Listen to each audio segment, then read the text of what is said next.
worst possible thing you could say when you walk into a car dealership. I spent 5 years with Mercedes-Benz, 5 with General Motors, and the worst thing a person could say when they walk in is, if you could just get me to this payment, we got a deal. So your loan's probably still like 19, which means you got to pay to get out. You're upside the vacuum.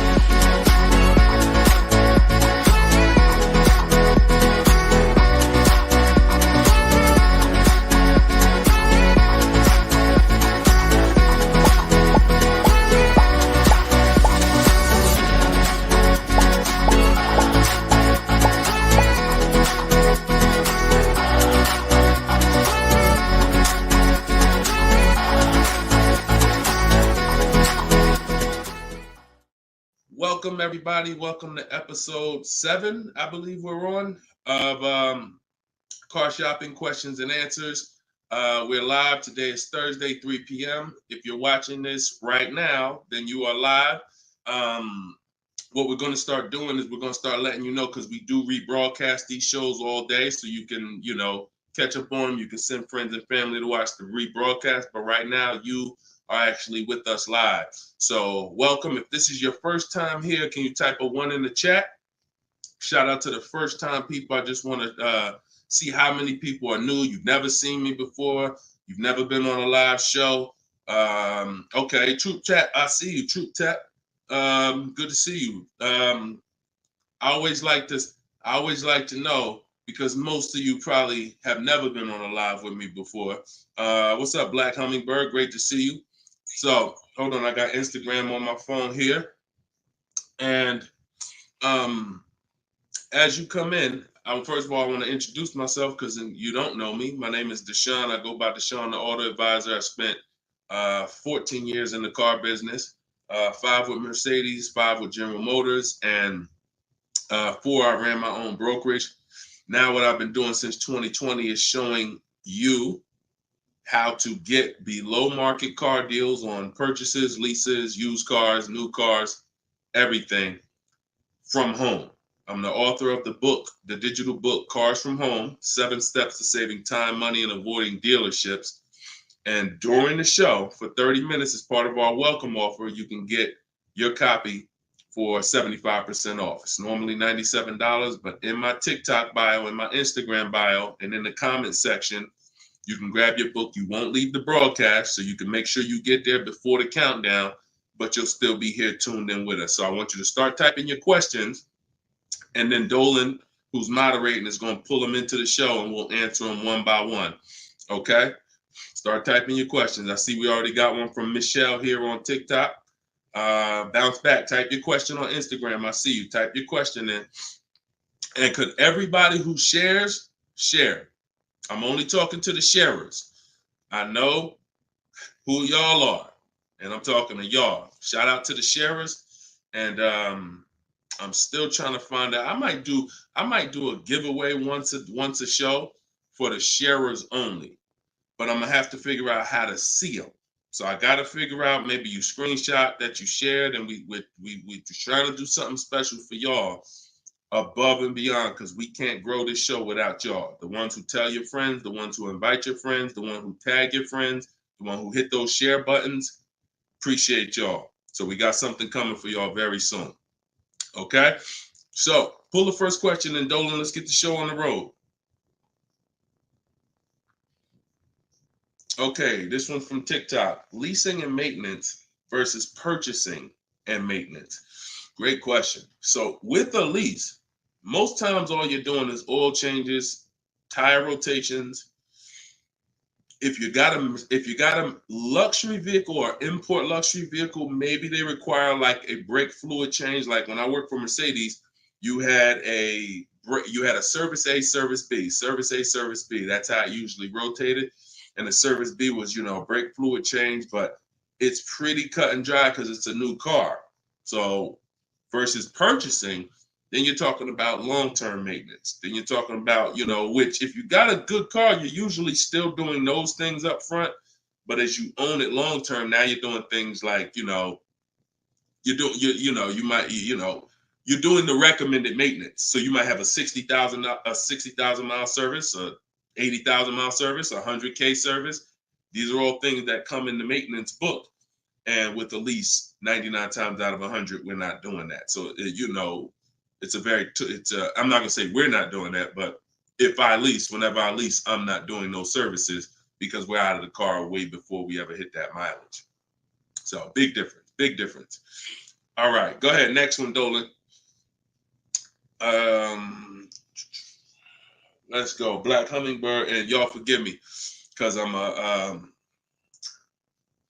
got a little something trying to jump on me, but I'm just gonna flush it out. Praise the Lord, and we gonna get through this. So y'all see me all congested, it's because I am, but we good.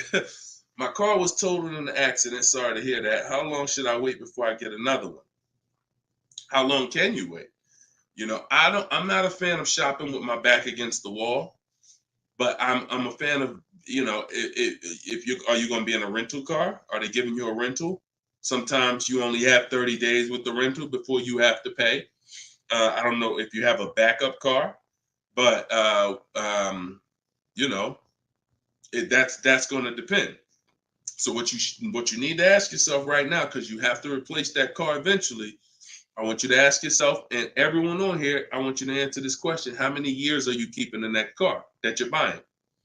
But first of all, who's shopping for a car now, or you will be in the next 12 months? Type me in the comments. If you're shopping right now, like Deshone, I'm in the market right now, or you will be in the next 12 months, type me in the comments.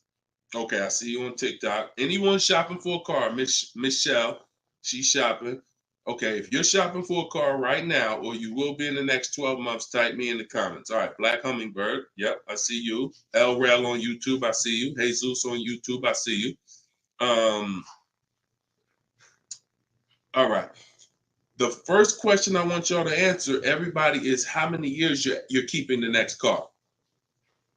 How many years are you keeping the next car? This is very important because this is the buying versus leasing question. How many years are you keeping the next car is the buying versus leasing question. So your Black Hummingbird, when you shop, is going to depend on how long you have. If you got a backup car, then there's no rush. If you don't have a backup car, then you need to find out, are they giving you a rental? You know, because that's going to dictate. I can't really give you any more information without knowing that. So if you want to tap in, follow up, we'll try to get your follow-up question here. All right, go ahead, shoot the next one up, Dolan, and let's see if we can get the follow-up for Black Hummingbird. I'm shopping by used. I don't even know what that means. Go ahead, Dolan. Okay, this one's from TikTok. My third live, I need a used car by June 1st, so lost.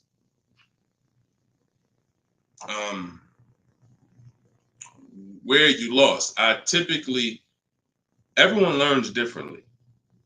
So you have to ask yourself, how do you learn?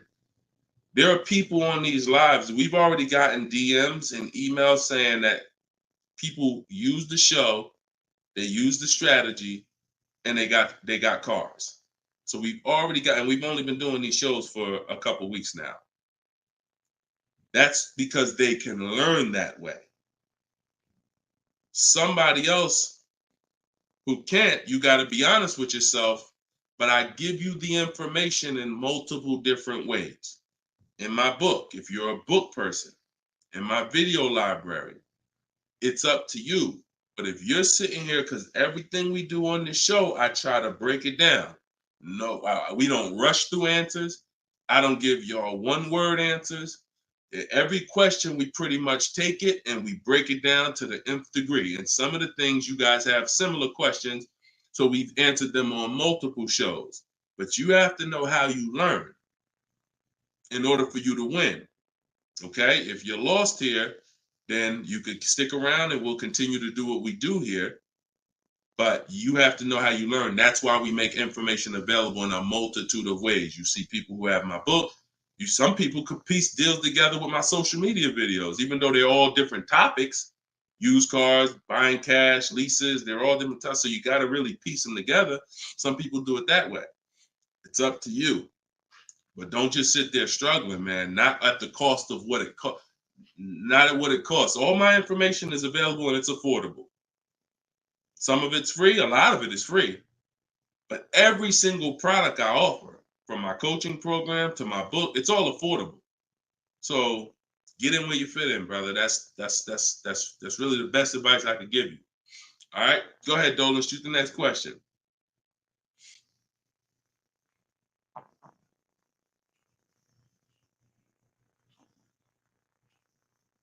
Okay, this one's from YouTube. LRel, what's going on? Peace, Deshone. I'm in the market for a used pickup truck for work. Never had one. How do I narrow down a reliable make model?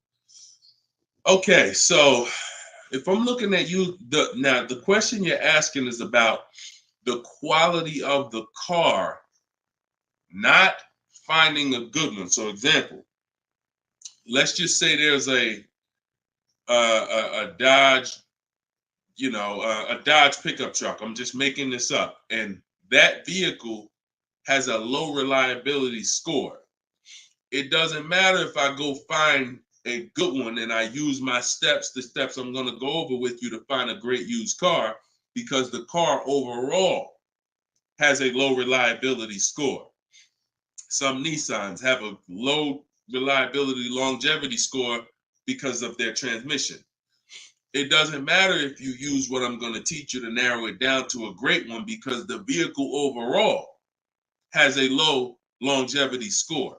So I think the question you're asking is, how do I find a vehicle that has a good reliable one, and then I'll go shop for it. And because we could switch it. You could have a vehicle that has a high reliability score, high longevity score, but then you got a bad one because you didn't have a process on how to get it. So I think you're asking the first question, which is top level, how do I choose some good vehicles? And that's really Google, and we have a process. It's in our shopping process where we do a reliability check on every single vehicle. It takes 5 minutes to do. You're going to type in the specific year, because years change. You might have a 2019 that has low reliability scores. In 2020, they fixed it. So we got to make sure we're adding the year when we do this Google search. But if I'm looking for a pickup, I'm looking at like a 1500, and I'm looking at, what I need. Some people need 2500 if you need heavy duty or something like that. But then what you're doing is typing it into Google, and you're looking at all the competitors. I'm looking at the Toyota pickup. I'm looking at the Dodge pickup. I'm looking at the Ford pickup. I'm looking at the Chevy pickup. And then I'm just choosing, all right, which one of those do I like? All right, I like those two. Then I'm deciding which one I'm going to like. Now, if you're buying used, you can't test drive it, because you can't test drive a used car until literally you're ready to take it home. You can't go and test drive one here, because the one you end up getting may drive totally different. That's just the way it is with used cars. So oftentimes what you're doing with used cars is you're looking at it, you're looking at videos on YouTube, but you're going to narrow it down to what you like, usually what you see in supermarkets, parking lots, on the road. Oh my goodness. Lord Jesus, help me get through this. And then what you're going to do is you're going to do that reliability check. So you go to Google, you type in the year 2019 Toyota Tundra reliability. Then you're going to skim that first page. So that first page of articles is going to tell you all you need to know. If you see low scores, if you see 7 out of 10 reliability, just skim out. Don't pay attention to any site from a dealer. This is part 4. This is in my book, because this is step 4. Because the next step after this car passes this test is now we're going to shop for it. You can't skip this. So that's why this is a really good question. Some of you are skipping the process of doing a reliability, longevity, and initial quality check on the cars you're getting. And that's why you get cars that are in the shop every 90 days. It's not because you bought a bad one necessarily. It's because the car itself has a low rating. Transmission's going out on you because you didn't do a longevity check to see that car is known to have transmission problems at 80,000, 90,000 miles. So if you skip this little 5-minute step, it could cost you thousands of dollars. So you want to do that reliability, skim those articles. And then because you're keeping long-term, you're not leasing, you're going to do The same thing with longevity. So you're going to type in 2019 Toyota Tundra longevity. And that's when you're going to see what they're saying about the car long term. Does it, transmission issues, engine issues? Sometimes it'll say right at the top, these cars are known to last 200 to 300,000 miles when properly serviced. Then then the only mission is, all right, the car itself has great scores. Now I have to find a good one. Okay? That's step one now. Okay? That's where you start. Great question. Okay, go ahead, Dolan. Shoot the next one up. All right, we got Philip on Facebook. Would you say buying or leasing is better right now? Also, what about down payment with leasing? So, all right, you should never be in a position where you're asking yourself, should I buy or lease this car? Based on what you feel. Yeah, so I feel like I should buy. No, the buying or leasing question is based on how long you're keeping the car. I have something that I do that I teach called the 8-year rule. The 8-year rule says that if you're not buying a car to keep at least 8 years, you should be shopping for a lease. Reason being is there is no way for you to get a great deal on a car if you buy it when you should have leased it. Because lease deals, when you get a great lease deal, it's so good, it's so low, it's so much less money out of pocket that it will take a buyer years to catch up with you. We did a scenario in the last show where we compared this deal that one of our students got, Frina, who uses my stuff. And anyone who's using my stuff is going to get these deals if you follow my process. It's not, you don't have to be great. You could be a bad negotiator. It doesn't matter. As long as you know how to use a computer and do copy and paste, you can get these deals. But we compared her deal, what she got at $579 a month on this $65,000 car, and we compared it to a purchase, which would be literally $900, $1,000 a month. So how do we make this decision? Very simple. If you are not buying your car to keep for 8 years, you should be leasing it, because in the middle, y'all know when I break this out, if you've been on the show before, this is the depreciation scale. This is how your car goes down in value. I know some of you have been taught, I want to buy my car, I drive as much as I want. I don't want to pay for the miles.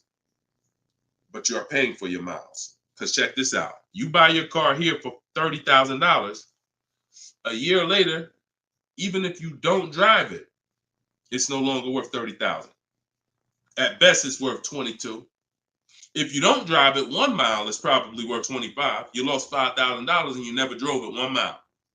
That's depreciation. So your car is depreciating like this. Year 1, year 2, year 3. That's why you flipping these cars, buying cars, trading them in 6 months, a year. You're losing at least $5,000, $10,000, but they'll hide it in a monthly payment. See, a cash buyer, you never do this. Some of you who are like, I pay cash, you never do it. You never buy a car, turn around, I don't like the car, I'm gonna trade this thing in. Because when you come in and they tell you, well, I know you just paid $35,000, but we can only give you $28,000. I just bought the car 6 months ago. You know what I mean? I lost $7,000 that fast? Yep, at least. You're like, all right, I'm not doing that. But with a payment, they'll hide it in the payment, and you don't understand. You just lost $7,000 in 6 months. So this is how you have to see this short-term ownership when you buy a car. My car is going down in value 20% the first year, 15% the third year. It's losing thousands of dollars. But if I keep it a long time, 7 years, 8 years, it starts to level out where I'm not losing that money anymore. If you have a car outside your house right now that you've had for more than 8 years, I want you to type the number of years you've had the car. Everybody on here, we're live. This is our 3 p.m. Thursday live show. This isn't a rebroadcast. So tell me right now, everyone who has a car outside, type how many years you've had the car. How many years? If it's 8, if it's 9, 10, 12, Had somebody on the last broadcast, somebody said they had like a 15-year-old car outside. You'll notice this, Gilda, you got an 11-year-old car outside. Here's what you'll notice. Your car is no longer losing value like this every year. Your car is no longer losing value like this every year. You're going to look and say, if let's assume right now, Gilda, your car is worth, I'm just making up a number. I don't know the car or nothing. Let's say it's worth $8,000. A year from now, it's going to be worth close to $8,000. Probably worth $75,000. That means you've won. So when you're trying to, when you are buying, wow, Carol's Care has a 18-year-old car outside. So that means you've won, because this is how you win with a purchase, and pay very close attention to what I'm about to say. You don't win when you pay off the car. You pay off the car, but your car's still dropping like this. You didn't win yet. You didn't win yet. You win when you actually pay off the car and now the car is not dropping in value. You beat the depreciation. That's when you win purchasing. A lot of people were taught, don't keep the car that long. And that's where you're losing. That's why leasing is for you. Because there's only two ways you're going to avoid those hits. You're either going to keep the car long enough to get to where people like Gilda and Carol are. Look, Big Rich has these are people who kept cars long term, or you're going to get great lease deals where you're paying pennies on the dollar and you're winning. But those of you who are stuck in the middle, we got to get you out the middle, because you are losing the most money. You buy cars, you resell them. You buy cars, you trade them in 2 years, 3 years, you're losing the most money. You lease, but then you buy the lease. You're losing the most money. You're stuck in the middle. You got to pick a side. There's only two ways to win. Great lease deals, long-term ownership. Anything in the middle, you're losing thousands and thousands of dollars in depreciation. All right, we clear? All right, perfect. Shoot the next one up, Dolan. I see you, Luscious. I purchased the book. Awesome. Congratulations. Enjoy it. This whole show is sponsored by my new book, y'all. It's called Car Shopping. It's called Cars from Home. 7 Steps to Saving Time, Money, and Avoiding Dealers. So we have a welcome special. So you can get your book for 75% off the whole broadcast. Well, 30 minutes. It's normally $97, but you can get yours. We're rated 4.94 on Goodreads. You can get yours for $24 as long as you get to my bio before the 30 minutes expires. And $97 is a great price. Because here's the thing. I got a lot of books on my shelf. I cannot tell you a lot of books that saved me a lot of money. And my goal for this book was to be one of the books where you look at and say, man, this book right here has saved me thousands and tens of thousands of dollars. And that's my goal for the book. And we've been doing well at that. So, all right, this one's from Instagram. Mission Green. I'm in a purchase for 2 years with negative equity. Want to get into a lease. How can I walk away with the least out-of-pocket cap? So, you're in a purchase right now. You realize, Deshone, I'm not keeping my cars 8 years. I want to transition to a lease. Okay, so what you're going to do, the first thing you're going to do is an equity assessment. Equity assessment is when you find out you're gonna get the highest bid, because we never sell a car, we don't trade cars, we never replace a car without getting bids on it. We never buy a car without getting bids on it. We never take a loan without getting bids. So what we are doing is we need to get bids, because bids are going to tell us what is the highest offer we can get for our car, which means that would be the smallest amount of negative equity we could possibly have. So as you get these bids, you're going to get your payoff from your bank, call your bank, get your payoff, then go to CarMax. We like to get 6 bids. CarMax, Driveway, Carvana, Kelly's Blue Book Instant Cash Offer. Do not use kellysbluebook.com. It's nothing but a marketing website that it does us no good. Kelly's Blue Book Instant Cash Offer. Auto Nation Sell My Car, and Car Guru Sell My Car. Now, that'll get you 6 offers. And once you have those 6 offers, you'll know This is what my best case scenario is when it comes to my negative equity. That's my best case. There's 2 ways to get out of negative equity and get a car. There's 3 ways to get out of negative equity, but one of them doesn't lead to a car right now. So we're talking about the first option. That's what you do, and you want to pay the difference. So you're going to get all those bids, and you're going to look and say, okay, I got a $4,000 negative equity if I sell my car to AutoNation. They're the highest bid. Highest bid, 4,000 negative equity. I would not be taking any other money other than the putting it to the negative equity. If you got $4,000 in your pocket or anything and you're like, hey, should I put this down? No, we're going to get the next car with no money down. We need to minimize our negative equity by taking the highest offer from the online bidders. Now, once that happens, we close the gap, and that's the way to move. That's the best case scenario. So if you can't do that, then what you're going to do is you have to trade. This is the only time we trade cars. There is no other time where we are going to trade a car because you don't get the most money trading a car. You don't get the most money trading anything. If you think about it, if you got a lawnmower and I got a bike, and I'm like, man, look, I'll trade you my bike for your I'll trade you my bike for your lawnmower. Neither one of us is really getting the most money that we could get. That's a trade. It's like a little compromise. I take a little less because I got something you want, you got something I want. It's different than me saying, you know what, I got a bike. Let me see the most money I can get for my bike, and then I come back and pay you for the lawnmower. And this is how you have to see it. This is why we don't trade.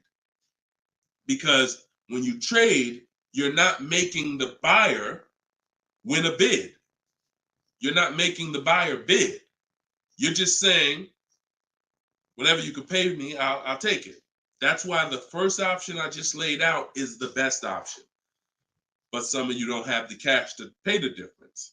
So you have to now forget about the old car right now. You shop for your new car and you get bids.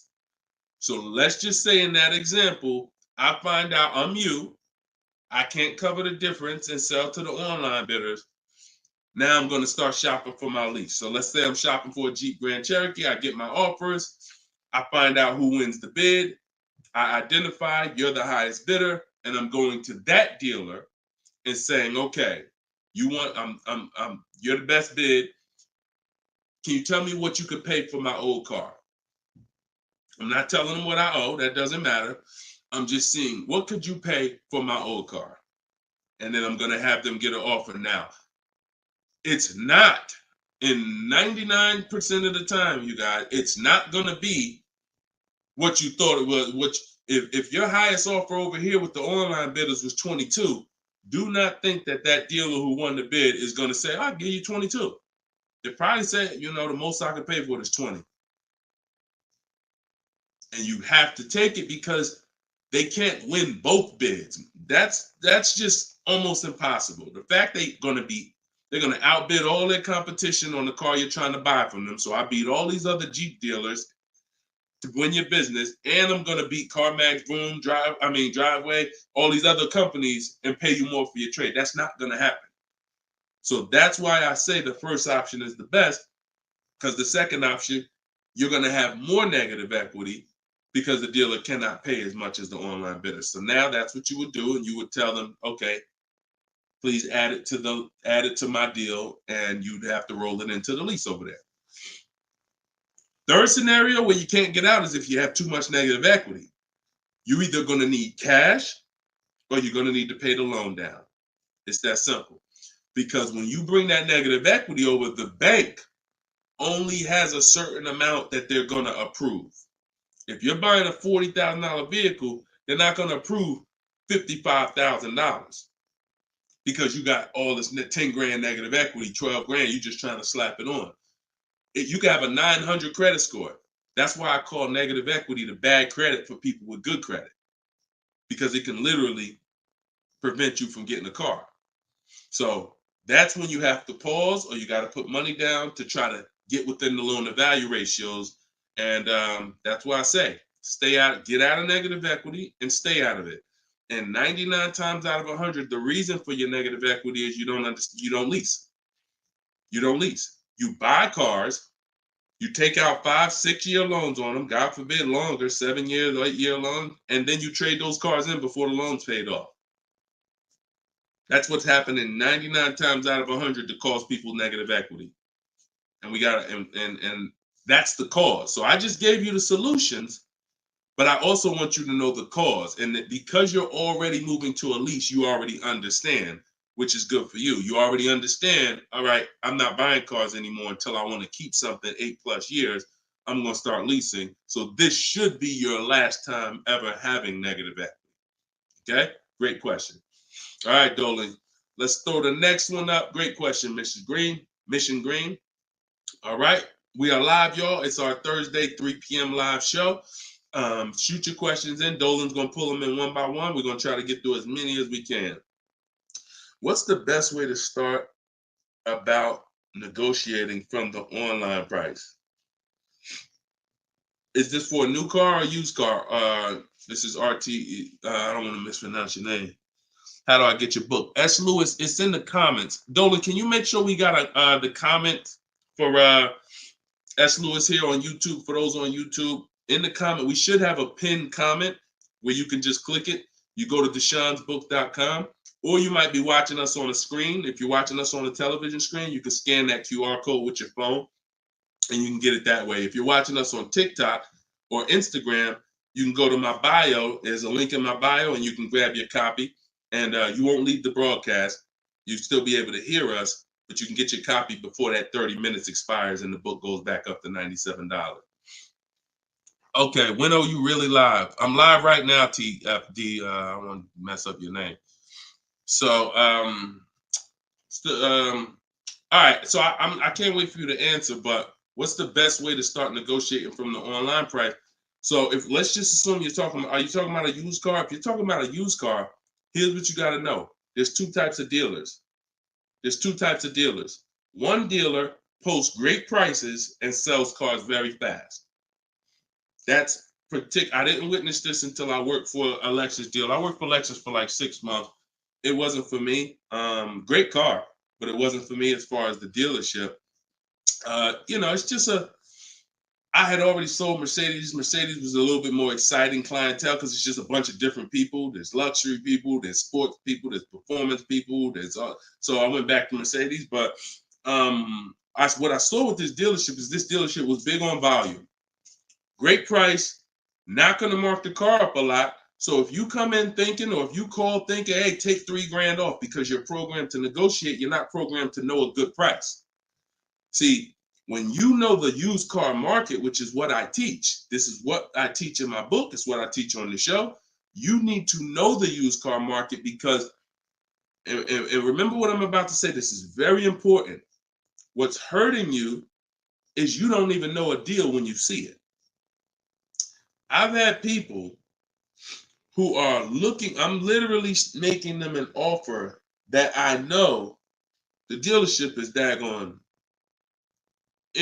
my manager don't even want to do this deal, but they need it. We need the deal. We behind on our numbers. I'm selling the car. We ain't making, it's like pretty much a break even triple net deal. And they're still looking and questioning it. There's nothing we can do. And the reason why I never get in that situation, and the people who listen, if you listen to me, you'll never be in that situation, is because when you have multiple offers, you know a deal. See, the reason why those people would question if this was a deal, they didn't have enough offers.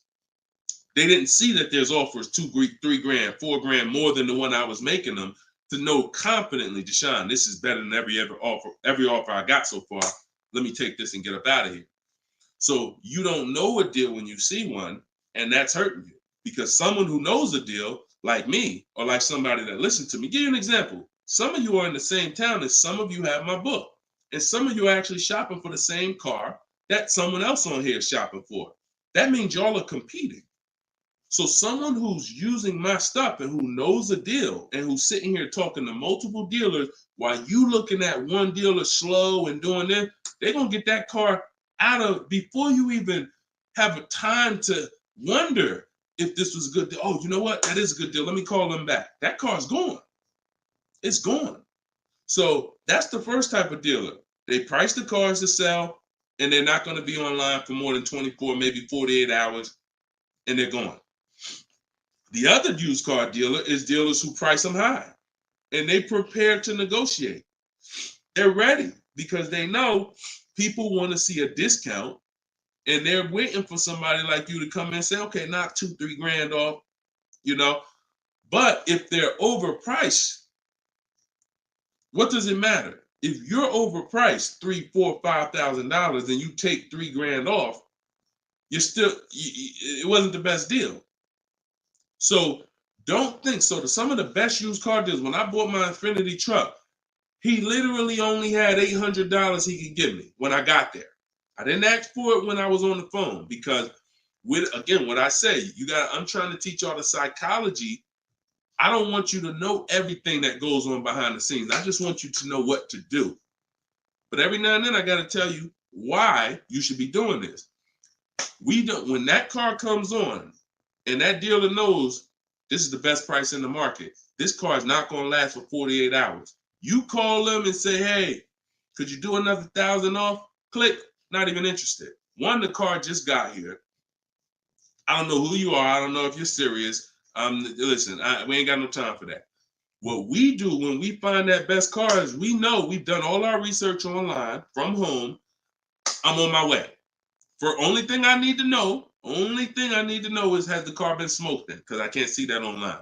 That's the only thing. We verify that there's no fake fees, because some dealers will price a car low and then they add fake fees because they want you to come without even asking them about the fees. And the second type will, hey, the car's been smoked in, and if you don't ask them, you'll get there and be like, oh, car smells like smoke. That's the only two things we verify. No bogus fees. Nope, hasn't been smoked in. I'm on my way. Then when I get there, we test drive. Car meets our test drive. All right, boom. Can you do another 500 off, 700 off? Because I already know it's the best price in the market. See, when you know the market, you negotiate intelligently. When you don't know the market, you come in, hey, listen, take $3 grand off. You don't realize you look ridiculous. I don't want you looking ridiculous saying, yo, man, I can't do it. You haven't done your research. I don't want you leaving, oh, man, that dealer don't want to make a deal. No, you didn't know a deal. And you leaving and you like, oh, man, I'm going to find somebody. So this is the science of car shopping online. This is the science. You got to be able to know, is this car the best price in the market? If so, I'm not going to ask for any discount until I get there. Because once they see me, I drove it, they know I'm serious. I know the car's the best price in the market. Hey, can you do another 500? Even if they say no, I know they won. All right, I won. But if they say, yeah, listen, I wouldn't normally do it because the car just got here, which is true. I know that. But, you're here. We want, all right, $500, we got it. Or, hey, look, can we split it?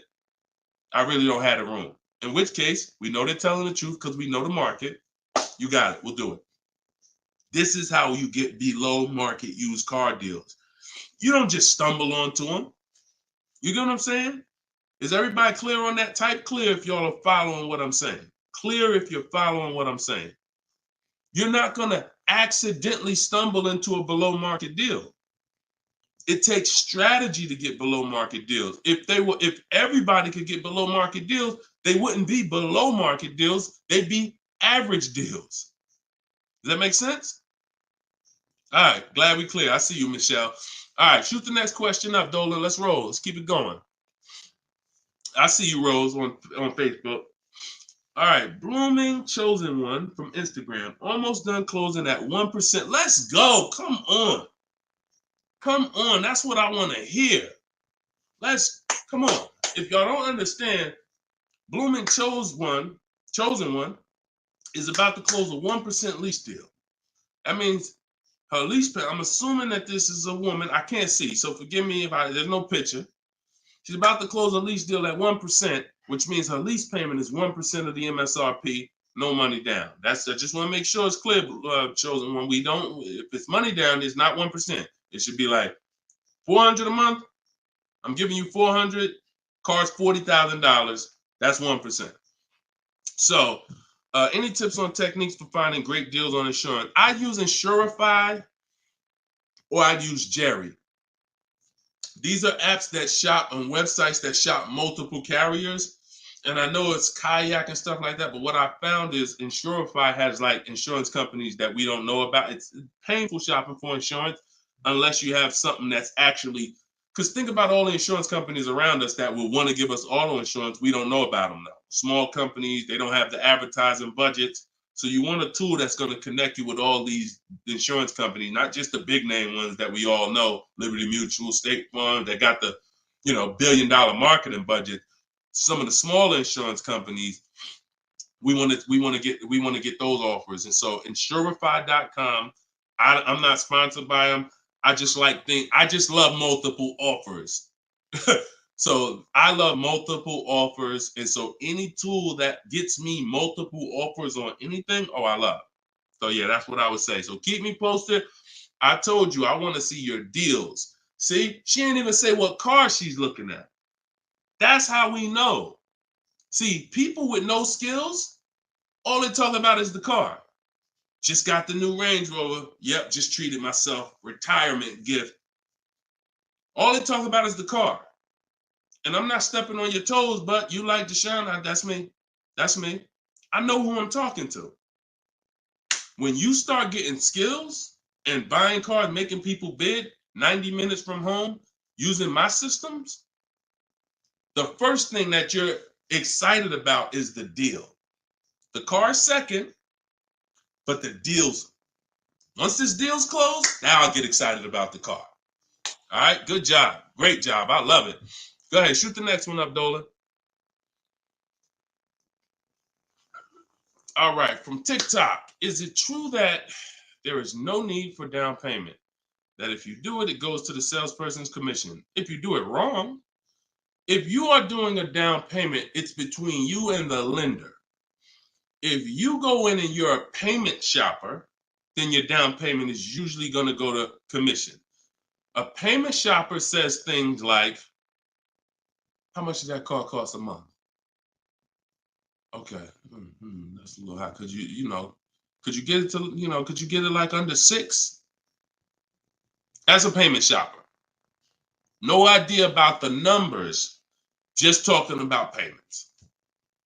If you stop doing that, and if you've done that, see, I don't want to, look, I hope we're building a community here where people could be honest.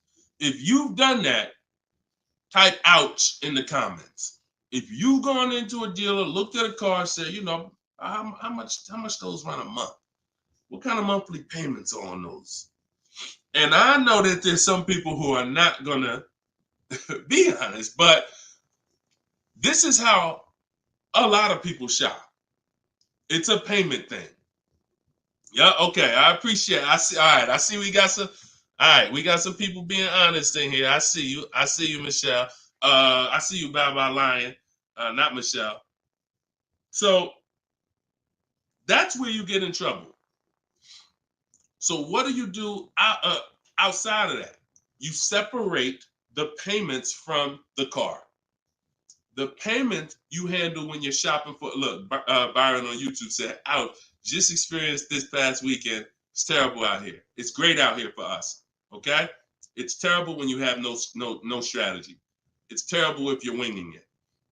It's great out here for us. Like, and I'm not even saying that, underplaying that. Like, I've been doing this so long, and I got just so many people that done learn from me, and so many people getting cars. I got a private group, so I get to see this stuff. You know what I'm saying? I get to. If you guys been on these shows, I share people's stuff. I share Tope stuff, Greg's deal. This is our book, 4.94 on Goodreads. Get your book 75% off, or you can wait and miss the 75. You can pay 97. Either way, it's worth it.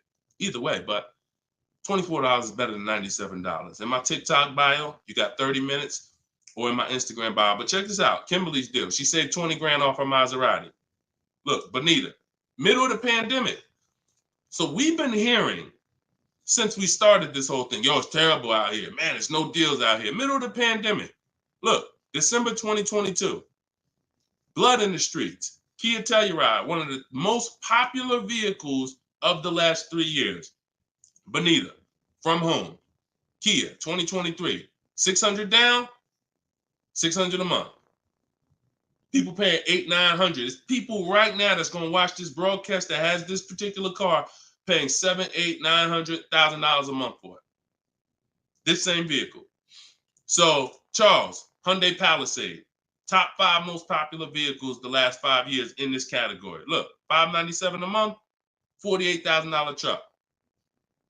So it's what you know. In fact, it's what you don't know.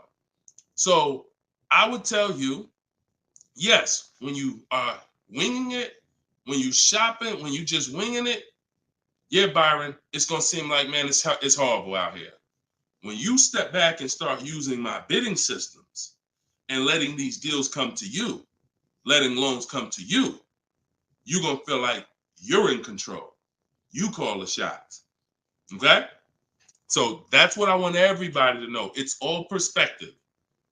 You know, somebody who's never had a fight in their life may be like, oh, shoot, I'm gonna lose this fight. Mike Tyson, he's not worried about losing a fight.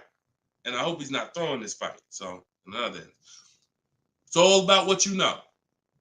You learn better skills, you get different results. You keep the same skills, keep shopping like our grandparents shop, keep shopping like our parents shop when there was no internet, keep shopping like it's 2005, you're going to get those same results. All right? Everything I'm talking about, y'all, is in my book. This whole show is sponsored by my book, Cars from Home, 7 Steps to Saving Time, Money, and Avoiding Dealerships. My whole shopping system is in there. You can get yours in my bio. I just said that. So go ahead, Dolan. Shoot that next question up that you had up on the screen. My lease is up this year, but I'm over 4,000 miles, and a car dealer just told me if I lease again that I'll have to pay for the over miles. What do I do? Okay, I want you to know something, and I want you to hear me clearly. Dealers who tell you they'll cover the mileage. I know some of you have heard this in the past. You know, my dealer said if I release a car from them, they took care of the mileage for me. No, they didn't. No, they didn't. Mileage is never taken care of because mileage is between you and the bank. You told me you were going to drive this, the bank, not the dealer. Dealer has nothing to do with the car. Once you drive off the lot, it's between you and the bank. It's between you and the leasing company. So when you go over miles, the bank says they told us they were going to bring this car back with 36,000 miles on it. They already have an estimated value of what they're going to sell the car for, and it's based on 36,000 miles. That's why if we're under miles, we always do an equity assessment. You're going to do this either way, Miss B, but this is one of the main reasons when we're under miles, it doesn't matter, because if we drive less than we told them we were going to drive, we want to see if there's any equity that we can actually pull out. If you didn't know you can sell a lease, yeah, that's another discovery. Aha moment, you can. We've been doing it for years. So, but going back to this case, if you're over miles, you got to pay for it because you can't give it back to them. It comes out of their profit. So what do we do to try to minimize this? One, we don't let a dealer tell us we're going to work this out for you. We have to do our own equity assessment. So you want to see what your position is. You want to call the leasing company, get your payoff. This is the second step in my process. Once you know whether you're going to buy or lease again, that's step one. Now, if you have a car to replace, you own it, you lease it, doesn't matter. Anything you're replacing, we got to do an equity assessment on it. So we're going to call the bank, get our payoff. If it's paid off, obviously we don't have to do that. And then you're going to get that payoff, and then you're going to get those offers I talked about earlier in the show. If you missed it, I don't want to go through the whole equity assessment process because we already did it. And for the people who've been on here, I don't want to repeat the whole thing. But if you go on YouTube, if you go on Facebook, you'll be able to see the broadcast. Go to the section on equity assessment and follow that process, because you need to see, can I sell this vehicle and break even, get out of it, Or if I have a mileage penalty, you know, does it make more sense for me to actually get out now, which in a lot of cases it probably won't, because you have payments remaining. So if you got out now, see, if you sell it, it's clean. So if you sell it, and it goes back to what we were talking about with what somebody asked the question about the negative equity. Let's just say I'm you. I do my equity assessment. I find out to get out of the lease, I gotta contribute like $1,000, but I could get out now. When I sell a lease, there's no penalty. It's literally no payments due, nothing. It's everyone's whole. That's the only way. Everyone's whole. My second option is I got to account for the payments I have left on my contract. If I got 5 payments left at $500 a month, that's $2,500. Does it make more sense for me to get out now and pay those payments? Probably not. Or does it make more sense for me to just wait and take the mileage penalty? So those are the 3 things you're comparing. Selling the car, and you're seeing what's the least money that comes out of my pocket. What's the best of those things? Selling the car, getting out now and taking the payment hit, because all those payments are going to be due. They're going to have to be rolled over to your next vehicle, or driving the car until you get close to the end of the lease, and maybe maybe it depends on how much you drive per month. And maybe you're 8,000 miles over, and that's a $2,000 mileage penalty. So these are the things you have to think about. But I'm telling you that if you just walk into a dealer and say, hey, could you work this up for me? Now you don't even have the luxury of guaranteeing you got the best price on the car. So now, because they see you as desperate, oh, she needs help. She don't know what she's doing. So let's just work these numbers, move these numbers around, and tell her, hey, we got you to this payment. Does that work? Now you're a payment shopper and you don't even know. Just give me to a monthly payment that makes sense. You didn't realize that you overpaid, and they're packing that deal, and you overpaid by probably $4 or $5 grand because you wanted to let them do it. So those are 3 scenarios, and it all starts with the equity assessment. Because like I said, you might be able to do that equity assessment and find out, oh, I could come up with $1,000 and I'm out of this thing clean right now. Or you might break even. It depends. That's why it's always an equity assessment. Equity assessment is probably everything in our process is important, but my God, skipping the equity assessment, you're skipping probably half of your transaction. Okay? And if you don't know how to do equity assessment, watch the show earlier. If you have my book, it's all in there. It's up to you. Go ahead, Dola, shoot the next question. Bought your book. Thank you for doing this. Thank you, Michelle. Enjoy it. Use it. Use it and win. For the rest of your life, use that book. And it's a digital book, so you don't have to worry about when it needs updating. I just update it. You'll open it one day. Like, let's say you get your car now. A year from now, you open up that book and you're like, all right, I need another car. My spouse need a car. My child need a car. Man, wait a minute. There's different stuff in here. That's why you always keep the email I send you with the master link in it, because that's where I update the book. All of you who got the book, when you download it, don't save the email, because when you click that master link, that's where I update the file whenever something changes. So, and I couldn't do that with a print book. I can only do that with a digital book. Yeah, don't worry. I don't do trades, J. Paul. So if you ever see somebody selling crypto, all of that, like anybody with a decent amount of followers is going to have knockoff accounts. Like, I do car education. That's all I do. I don't do crypto. I don't do none of this other stuff. It's been fake Deshone the Auto Advisor accounts since we was on TikTok. We got 1.5 million followers on TikTok. The fake Deshone the Auto Advisor account started popping up. Nothing we can do about it. You got to watch it, though. Watch it. Okay, this one's from Instagram. Considering a lease of a Lexus electric vehicle, first-time lease customer, do you have any advice shopping for a lease premium electric vehicle? Same process. Same process. My system doesn't change. I'm gonna tell you, there's only one scenario where it changes, but electric cars, look, doesn't matter. Look at Sean. Bids. F-150 XLT electric. Bids. $73,000 vehicle. He got it for 57. He saved over 20 grand. Bids. That's electric. Electric. You don't know what rebates there are. You don't know what's what. Rolls Royce. Bids. Popular cars. Bids. Exotic cars. Bids. Doesn't matter.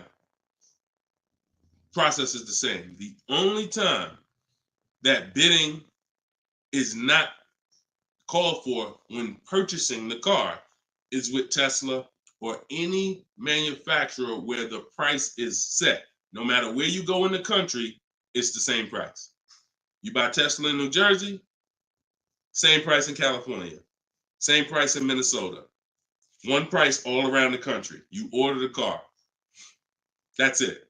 I don't care if you have GM supplier pricing. That everyone's doing a different price.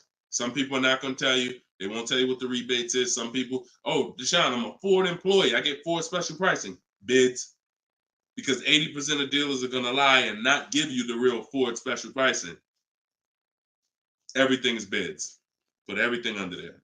All right? Go ahead, Dolan. Shoot the next one up, brother.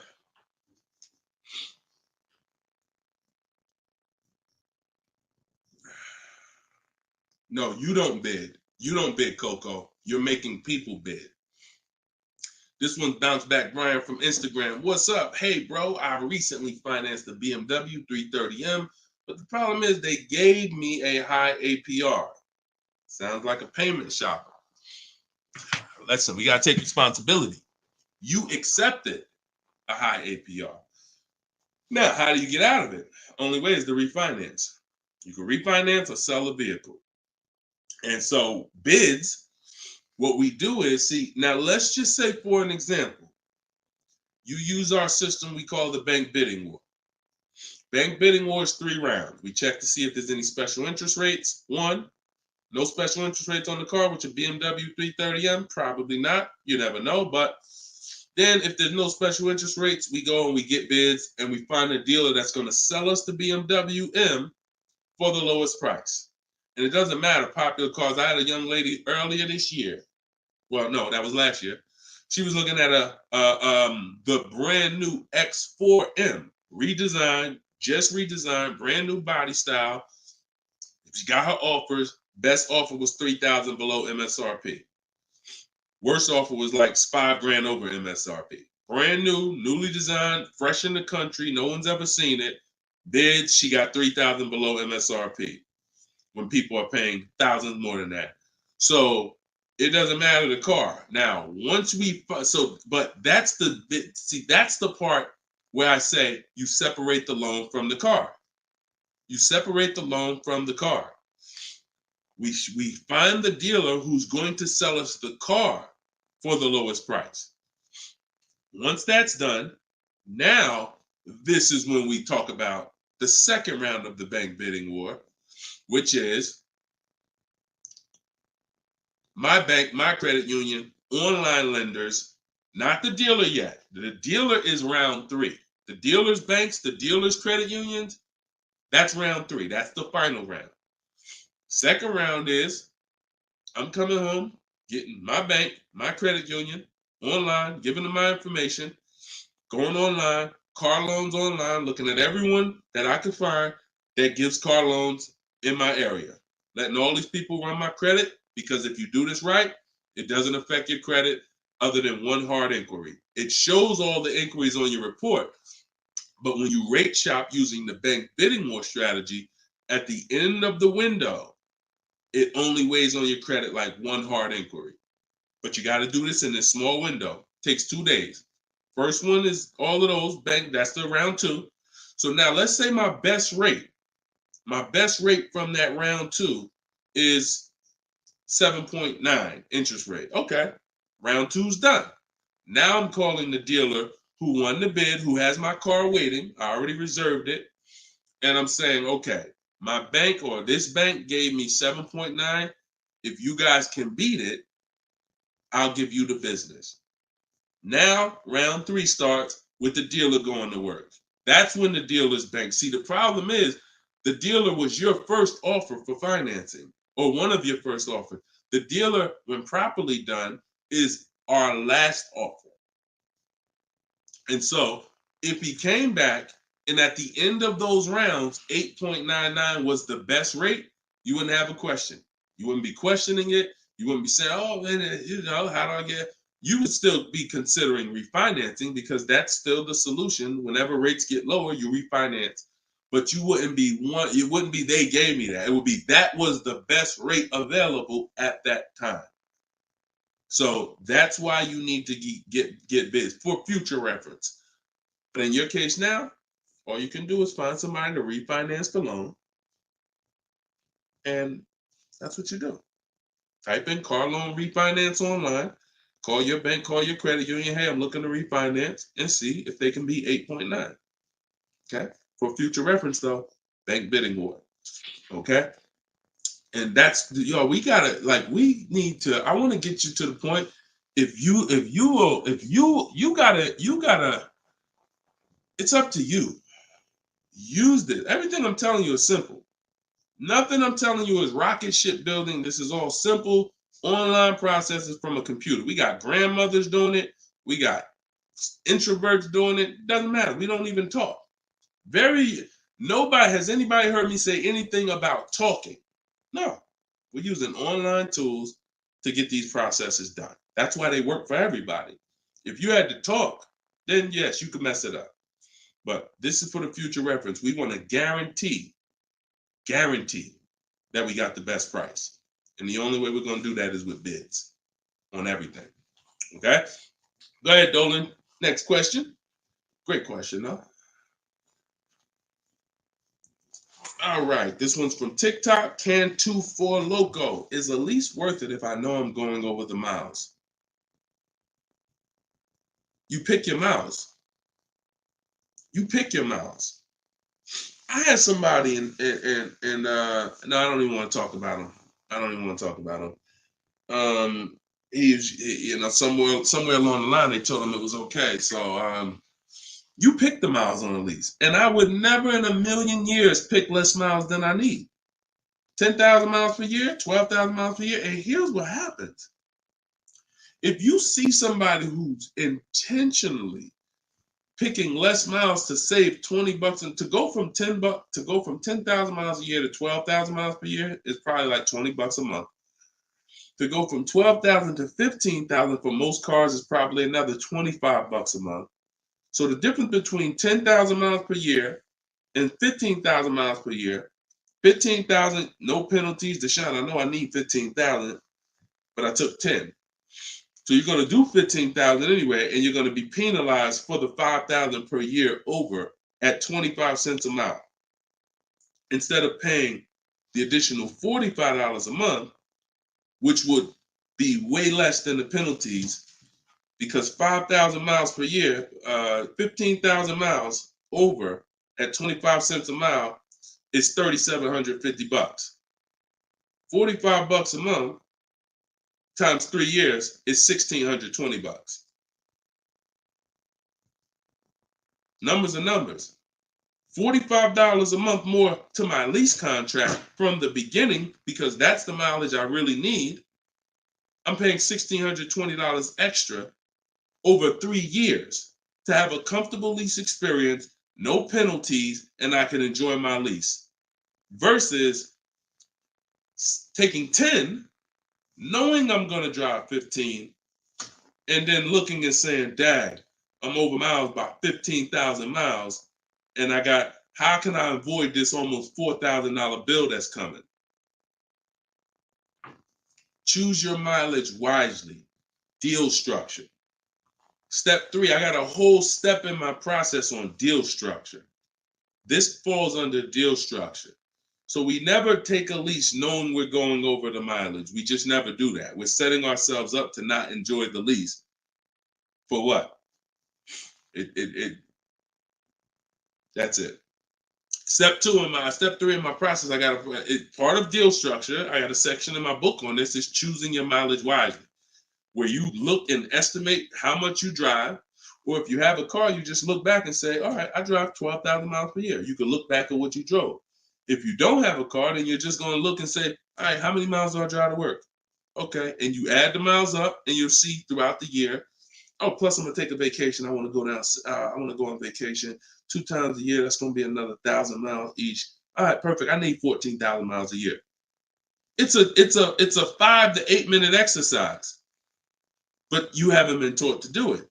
So there's nothing in my. I don't skip anything because I've been doing this since 2006.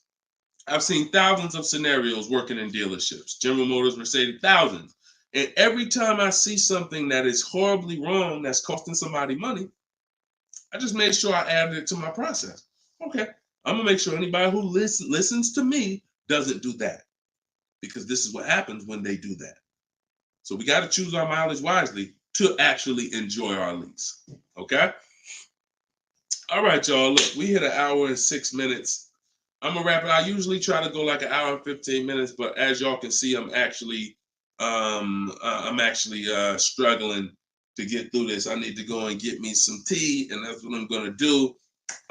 This is our second show for the day, and some of you may be watching us on a rebroadcast, but right now we're live. We've been live Monday, Tuesday, just so y'all know, and I'll probably have a link in my bio by tomorrow to our calendar.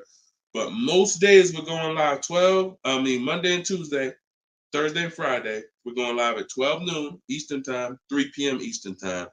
So that's when our show is going to air live. And every time you see us on a rebroadcast, we're going to have a sign on the top that says rebroadcast. So y'all know, okay, this is a rebroadcast. In case I couldn't watch the whole show, I was at work. So we rebroadcast all the time. But yes, always a pleasure, y'all. Let's keep winning. Shout out to the people who got my book. I appreciate y'all. Thank you to those who reviewed it, who helped us get to 4.94 on Goodreads.com. I appreciate you, and continue to use the book and continue to unlearn the bad stuff you learned about car buying. If you don't hear me say it, that's because I don't do it. And no one who listens to me does it. You hear somebody say, yeah, I was in the dealership. I was in there like 4 or 5 hours, but man, I was using what Deshone teach. You wasn't using what I teach, because we're not in dealerships more than 30 minutes.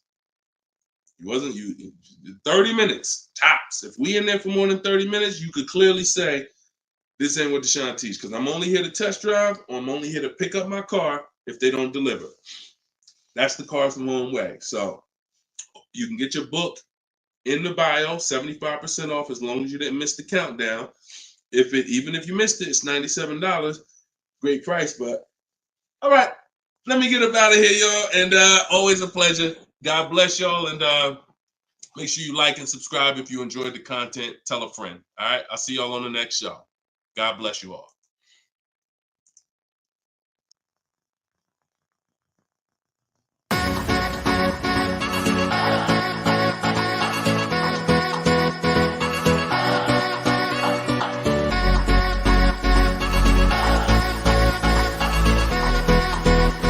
The worst possible thing you could say when you walk into a car dealership. I spent 5 years with Mercedes-Benz, 5 with General Motors, and the worst thing a person could say when they walk in is, if you could just get me to this payment, we got a deal. So your loan's probably still like 19, which means you got to pay to get out. You're upside down. It's called negative equity.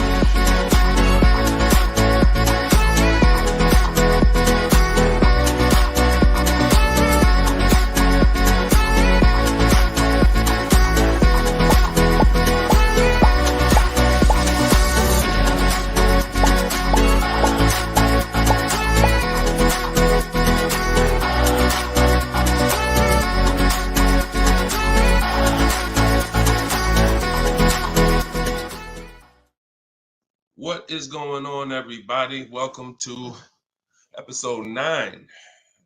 Maybe episode 8.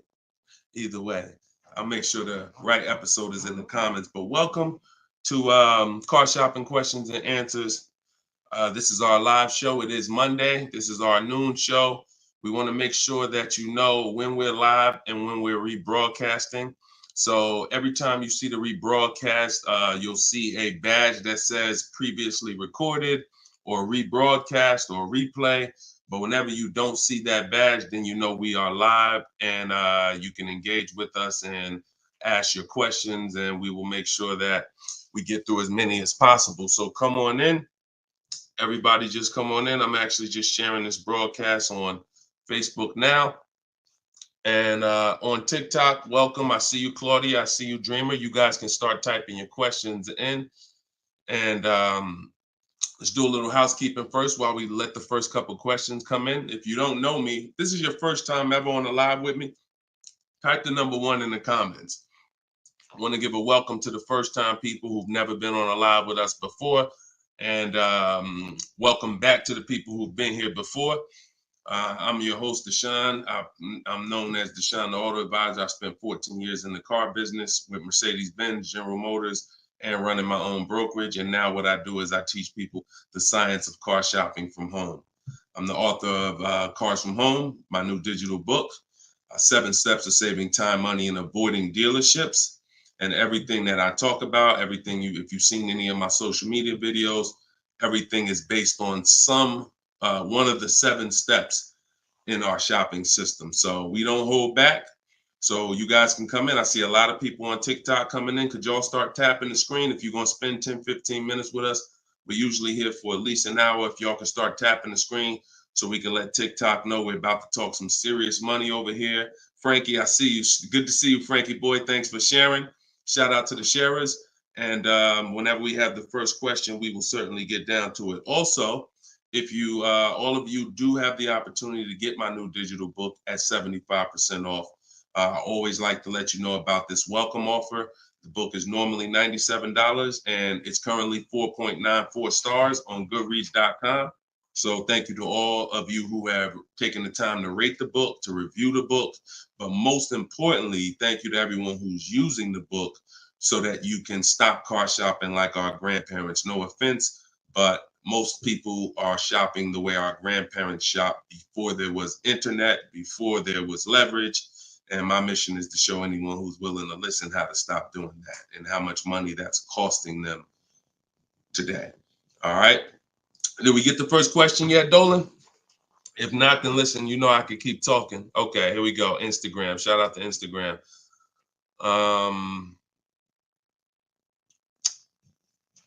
All right. How long should you wait to refinance? It's a good question.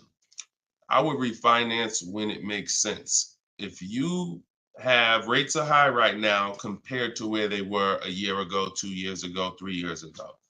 So if you guys are in a higher interest rate than you could qualify for today, then you want to refinance as soon as possible. If you have an 8% rate and you could refinance to a 6% rate, you guys know on this show, if I talk about the money, 2% on a $30,000 loan is thousands. That's not hundreds. So if you have it, on some of you have improved your credit. So you may have had a lower credit score a year or 2 years ago when you got your car, but now your credit score is higher. So you want to make sure you are following this guideline though. Most of the people who want to loan you money want you to take more for longer. That's just what they want you to do. I am of the mindset of you don't want to stretch the loan out long. You don't want to stretch the loan. You don't want to stretch the. So if you've already paid for a year or two, you don't want to stretch the loan out longer because they'll want you to take it longer. They'll tell you right up front, if you take a 6-year loan, your payment's going to be this. Meanwhile, you've already paid for 2 years. Don't fall in love with the new lower payment. Fall in love with paying as much as you can at the higher interest rate. So if you can pay a higher payment for 4 years, pay the highest payment you can to get the loan out of the way faster. Don't be tempted to stretch out the loan and go longer with it. Or else you're falling into that trap. Like I said, people want to loan you money, want to lend you more for longer. They take it for 6 years. You could always pay it off earlier. They're hoping you don't. Okay, so that's typically the rules of thumb that I like to follow. All right. This is from Instagram. Well, this is Luna. I was desperate and just got the first deal. I set a very high payment. Can I refinance for a smaller amount? Luna, weren't you on the show a couple of days ago? I was desperate and just got the first deal. I set for a very high payment. Can I refinance for a smaller amount? It's probably going to be early for you to do that. Did you? Hold on one second. If you hold on, let me open the Instagram comments so I could actually see. I know Dolan's bringing the comments to the show, but I want to make sure I could actually see the Instagram comments. Hold on. Okay. So because if you just got the vehicle, I mean, you could try to refinance, but it depends on how high of a rate they gave you compared to what you could have gotten if you would have followed like our bank bidding war process. You bought a brand new 24 Mitsubishi. Okay. Haven't you been on the show, Luna? This isn't your first time, right? You've been here. You've been with us for a couple. You've been with us for it was in December 2023. Okay. I appreciate it. Thanks for the information. That's why I wanted to see the comments so I could actually have the dialogue with you. Yeah, I mean, that's all you could do. You could try and you could try to refinance online. You can go on Google and type in auto refinance online and start to see what those companies look like and see if but you need to know your rate, and then you need to know what the companies that'll refinance you are offering you and see if it makes sense. If you got a higher rate than you could have gotten, then certainly you can refinance. If they got you the best rate that you could qualify, then you may have to wait a little longer, but usually, it doesn't hurt you to check, especially if you're in a considerably high interest rate. You certainly want to see if there's a possibility, because like I said, 2 points, 3 points on an interest rate is thousands of dollars, not hundreds. All right, TikTok, y'all gonna spend some time with us. Can y'all tap the screen and shoot the likes up if you're gonna talk money with us? Here's the thing, y'all. I'm gonna be honest with y'all. Y'all know I've been this way from day one, and I can't be any other way. I'm considering, and some of you know, I'm gonna tell y'all a story because I'm gonna keep this real, real, real, right? So in 2021, we did a podcast. It was called the Auto Advisors Podcast. The Auto Advisors Podcast got 10,000 downloads in the first 90 days, which was a great metric for a new podcast. I stopped it. You know why? Because we're in the way the podcast is, and I'm just keeping it 100% with y'all. I'm never going to stop doing the information. But if people don't engage with the show, then we'll just keep the rebroadcast going. The rebroadcasts are great. I'm 100 for my lifestyle, for my getting the information out. We do tons of free social media videos. I just don't want y'all to be questioning, Dad, why Deshone not doing the live show anymore? Because the live show needs to make sense. I've been telling y'all to share. I look at the shares. I see the people who come regular. I see not a lot of people share. All good. I just want y'all to know that when you can't ask the questions and you got to just do the rebroadcast, that's going to be the reason why. That's really going to be the reason why. Because we can sit back and we can let this live stream go 24/7. I love it. Dolan runs it. It's great. We sell a lot of books throughout the day. People get their questions answered. It's great. If y'all like Deshone, I would really like to ask questions and have the opportunity for my family to ask questions and get their questions answered, then y'all gonna have to show up. Y'all gonna have to show up. It's always been that way. Now, we're gonna have information everywhere for you. Free social media videos, my free masterclass is in my link in my bio. But if y'all want to keep this show going this way live and not just see 24/7 rebroadcast, then y'all gonna have to make sure y'all show up. And if we don't see the likes and we don't see the shares, then it's all good. That tells us everything we need to know. Because there's nobody out there doing what we're doing right now. So if it was 20 other people doing these shows, then I understand. We got to make sure we're better than them. There's nobody doing what we're doing right now. So it's up to y'all. All right, so Dolan, let's go. TikTok question. Can I get a new lease with no money down and get the same car payment monthly, turning my lease in soon? But that depends on how good you're going to shop. See, if you got, a lot of people are going to be fooled into this conversation. Car salesman calling them saying, hey, I could get you out of your lease, keep your payment the same, and you'll be good. That's the conversation they're going to go for. Now they're going by 2021 and 2020, well, really 2021 payments, which were the highest in history. And what they're depending on is they're hoping that most people don't ask a question. You already been paying this, you already been paying the high payment. What if I could put you into 2024 for the same price? Meanwhile, those prices that you were paying were ridiculously high. All through the pandemic, most 99 probably percent of people were paying ridiculous payments. That's why I always show Bonita. So when you look at Bonita, Bonita is the one who got one of the most popular vehicles during the pandemic. It was a Kia Telluride 2022. She got it for $600 out of pocket, $600 a month. It was like a 1.25% lease. How? Sitting at home and shopping offers. So to answer your question, don't comply.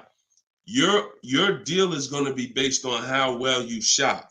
And what I'm teaching you to do is to stop going into dealers because 80% of them are overpriced.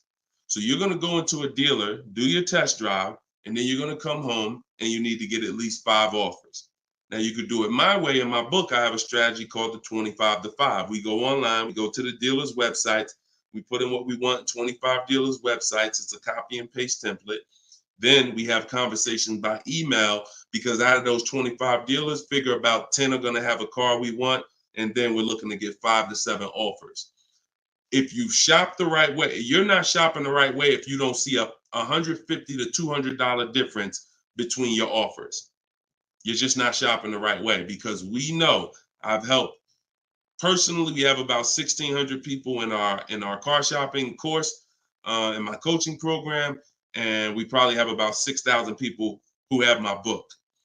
That's enough data for us to know when people send me their deals, 80% of dealers are overpriced. What's the message then? If you don't get 5 offers, you're going to overpay. Hands down. Not 3, not 4. Now, some people with Charles, if they're shopping for a really hot vehicle, like Charles got a Palisade a little while ago, he got 10 quotes. So he reached out to 35 dealers. But look what he's paying. $48,000, almost $49,000 vehicle, he's paying $597.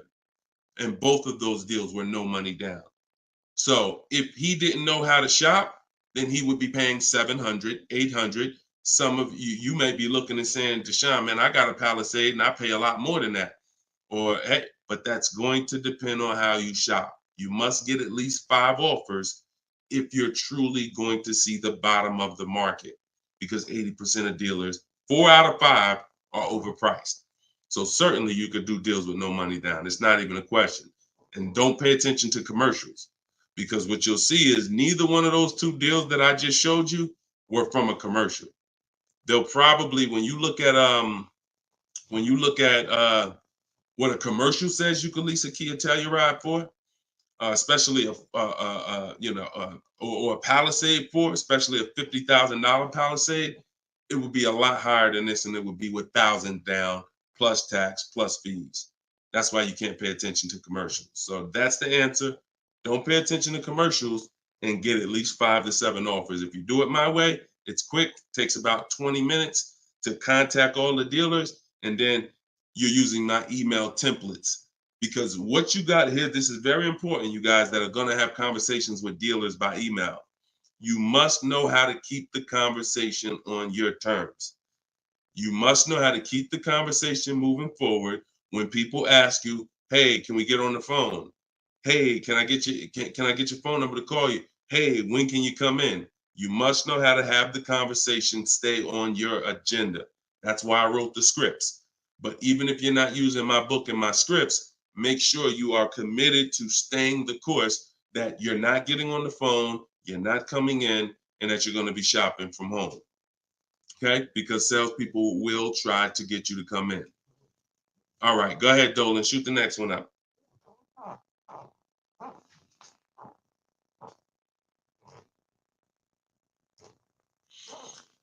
Okay. Hi, the dealer wants to run my credit card. I just watched one of your videos and you said don't let them do that. They want to run your credit card for what? Let's give Bless the chance to type. Are you purchasing something? They want to run your credit card to run your credit? Or did you mean they want to run your credit? What are they trying to run your credit for? I mean, your credit card for. Now, if you have made a deal with somebody, you know, when we make a deal online, oh, you mean running your credit? For what?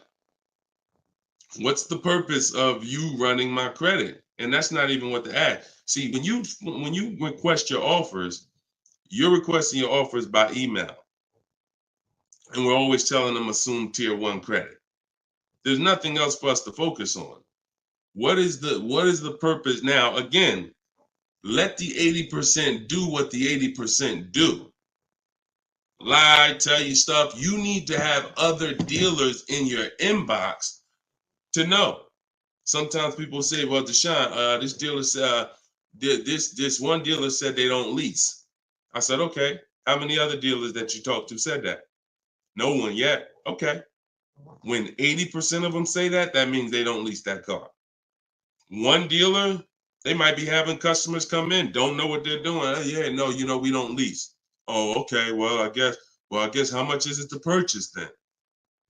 So let the 80% do what the 80% do. When we shop by the numbers, and when you shop by the numbers, you win, because if this dealer lies, the other dealers exposed that they lied. So one dealer says I can't lease, and then 4 other ones give me a lease offer. Clearly, you were lying. So don't worry about what one dealer says ever. That's why you need to be having multiple conversations at all times. Trying to get my payoff, my car finance. Shoot Jerry's. Can you put Jerry's question up from Facebook here, Dolan? Okay, trying to get my payoff. Thank you, Dolan. My car finance company says contact dealer. Should I contact dealer? What the heck kind of broke leg, half-wit finance company you with if they telling you call a dealer for your payoff? What's the name of the company? What's the name of the company? You got to realize how the banks is in bed with some of these dealers, and you're going to understand that. The dealers couldn't have did Hyundai.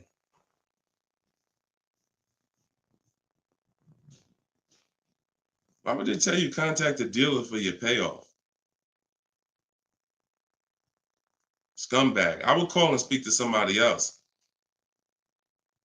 The dealer has nothing to do with the car. If you don't pay that Hyundai, you don't pay your payment for 3 months, is the dealer coming to get the car, or is Hyundai coming to get the car? No, dealer forget about the dealer. The dealer is just a franchise. They're there to sell you the car and put the deal together. Once you drive off, it's between you and the bank. It's between you and the leasing company.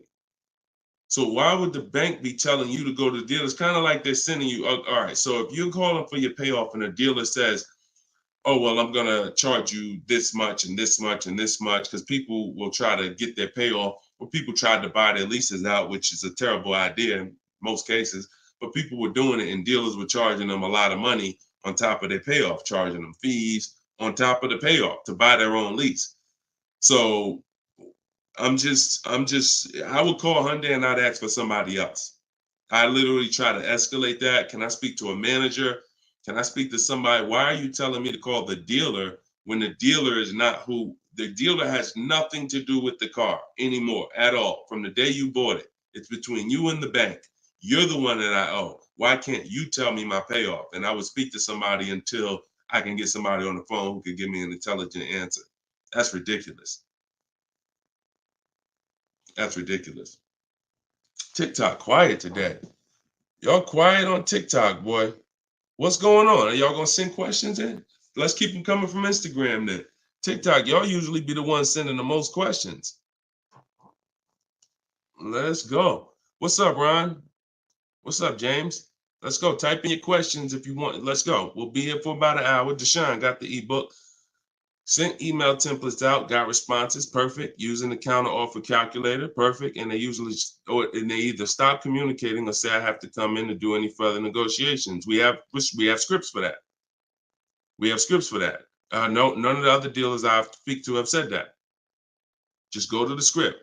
Every single thing is a script because I know what they're going to say. I had to use those same templates. So always keep the conversation. When you make the last counter offer, it's always a question. That counter offer is a question. So now when they come back and say anything, you look for the script that replies to that and keep the conversation moving forward. You know, once you send the counter offers, now you're just getting to the point where you're trying to see who's the best one. That's it. The counter offer calculator makes counters based on the best offer. So whatever that best offer is, it counters everyone. See, and they may stop communicating because they're already high.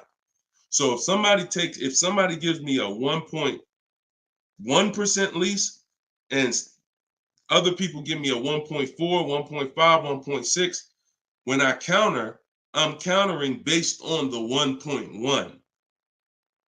Because once one dealer gives me that type of discount, I know that y'all just choosing not to. That's why if they say, how'd you come up with that number? The script is always, it's a little bit lower than my best offer I have already. So they know you can act like this is the bottom price that you have, but we already have the best offer here. That's why we always put in the offers, and the counter offer calculator creates the counter offer based on the best offer. I don't care if none of y'all reply anymore because y'all already showed me y'all are overpriced. So I'm gonna let you know that based on my counter offer, I know this deal could be done. And if the lowest offer, which may happen, says, look, I don't have no more room, I gave you the best, then I snatch that offer. As long as you got 5, then that's really the bottom. And that's the purpose of the counter offer, is to make sure before you close the deal, you have made a counter to make sure you know where the bottom is. But don't let them respond. Forget it. They probably, oh, he made this low offer. You know you could do that deal, but that's all right. I'll get the car from your competition. All good. All good. All right, next question, Dola. All right. All right. That might not have any other questions. I have an isolated event. Car was totaled. Check getting cut this week. Can I pay to speak with you 30 to 60 minutes for the single purchase? No. No offense. I've been helping groups. You gotta understand, y'all. Look, I have been helping groups buy cars. Look, let me show y'all something, okay? And I'm saying this so y'all understand, right? Since 2021, this is my private group right here. All right. This is my private group. We have 1,400 people in the group.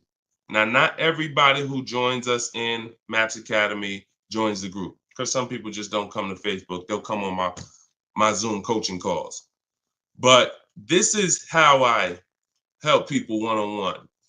Not even one-on-one. This is how, when you see, can everybody see this? I just want to make sure everybody can see this. This is how I work with people. If you're getting my book, you got my book, you got my strategies. This is what we've been doing. Look at the dates. Look at the dates on these cards. All recent. So I don't work with it. It makes no sense for me to work with somebody one-on-one. I don't have to. The people who have been in my group since 2021, we get to the deals, because there's no situation that you're in that's a special situation. I guarantee you that. It doesn't matter. I've had thousands of scenarios. Nothing that you have is special where it requires this special process. Your car got totaled, you need a car, you're going to follow the 7 steps. That's not going to change. If you don't have a car, you can skip the equity assessment. The rest of the 7 steps apply. It doesn't matter. You think you need a special plan. No, you need a plan. And that's the plan that I have in my book or in my group or what I'm answering here. So you can feel free to ask your question. But your situation, this is very common. There's probably 1 million people around the country in your situation right now. Car was totaled, need a car, common, very common. I know it's like overwhelming for you, not for me though. Super common. Okay, yeah, check your spam, Jerry. Check your spam or your junk folder. All right, Troop Tip. You see that question from Troop Tep on TikTok, Dolan? Unless you got something before that. All right, another one from Instagram. I'm looking to get an electric vehicle, and I'm not one to keep cars. I'm interested in getting a lease, but don't really know how the process works. You must get bids. You must get multiple offers, or you're going to overpay. Electric cars, doesn't matter. Same process. Bid, exotic cars. When you look at, Sean's getting an electric truck. He probably got it already. But he sent me this message, and he was looking at a $73,000 F-150 Lightning. He ended up getting $20,000 off the truck. Now he's buying it. He's not leasing it. So, Tope had an electric BMW lease. She got a BMW i4 e-drive, $54,000. She got her bids. She ended up saving $8,500 total with the rebates and the discount. She's paying $690 a month for a $54,000 vehicle.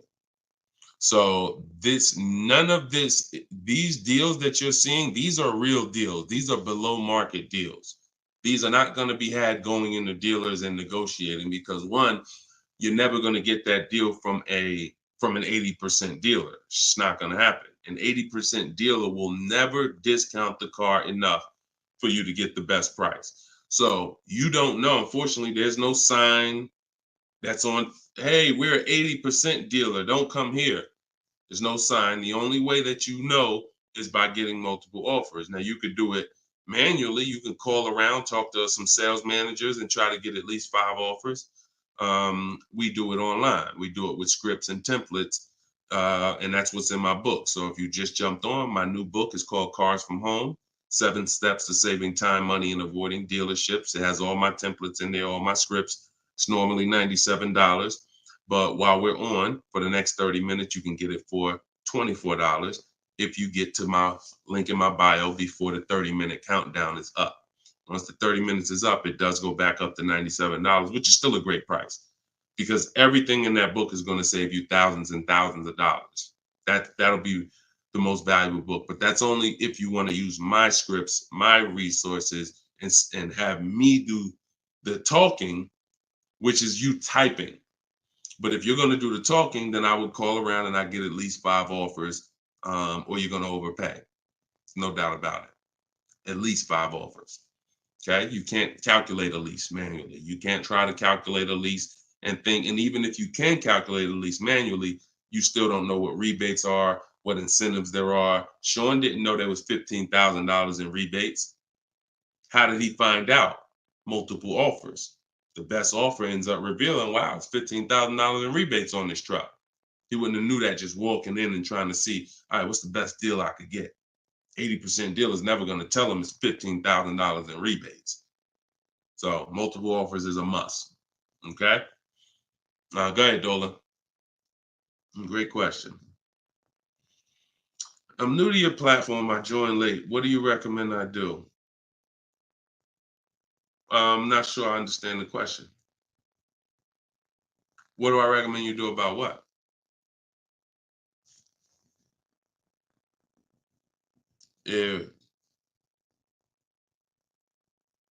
Yeah, Troop Tap. Send a follow-up question to that because I don't really know what you mean by that. What are you're new to my platform? Are you talking about this show? Just be a little bit more specific with your question. Let's see if we can get you an answer. Swagger at Instagram says, I have an S550, still owe 40 grand. I plan on paying it off by summer 2025. Should I trade it for an S63? Run a race and start another race. A whole nother race. So you buy a whole car, spend years to pay it off, throw tens of thousands of dollars at it, pay it off, and then go trade it again and do the same thing over and over again. Next time with a higher price car that you will throw more money at. This is the problem. You don't understand leasing. That's the problem. See, there's no way to make that make sense. You still owe 40 grand on the S550. You're trading in your cars while they're still losing value every year dramatically.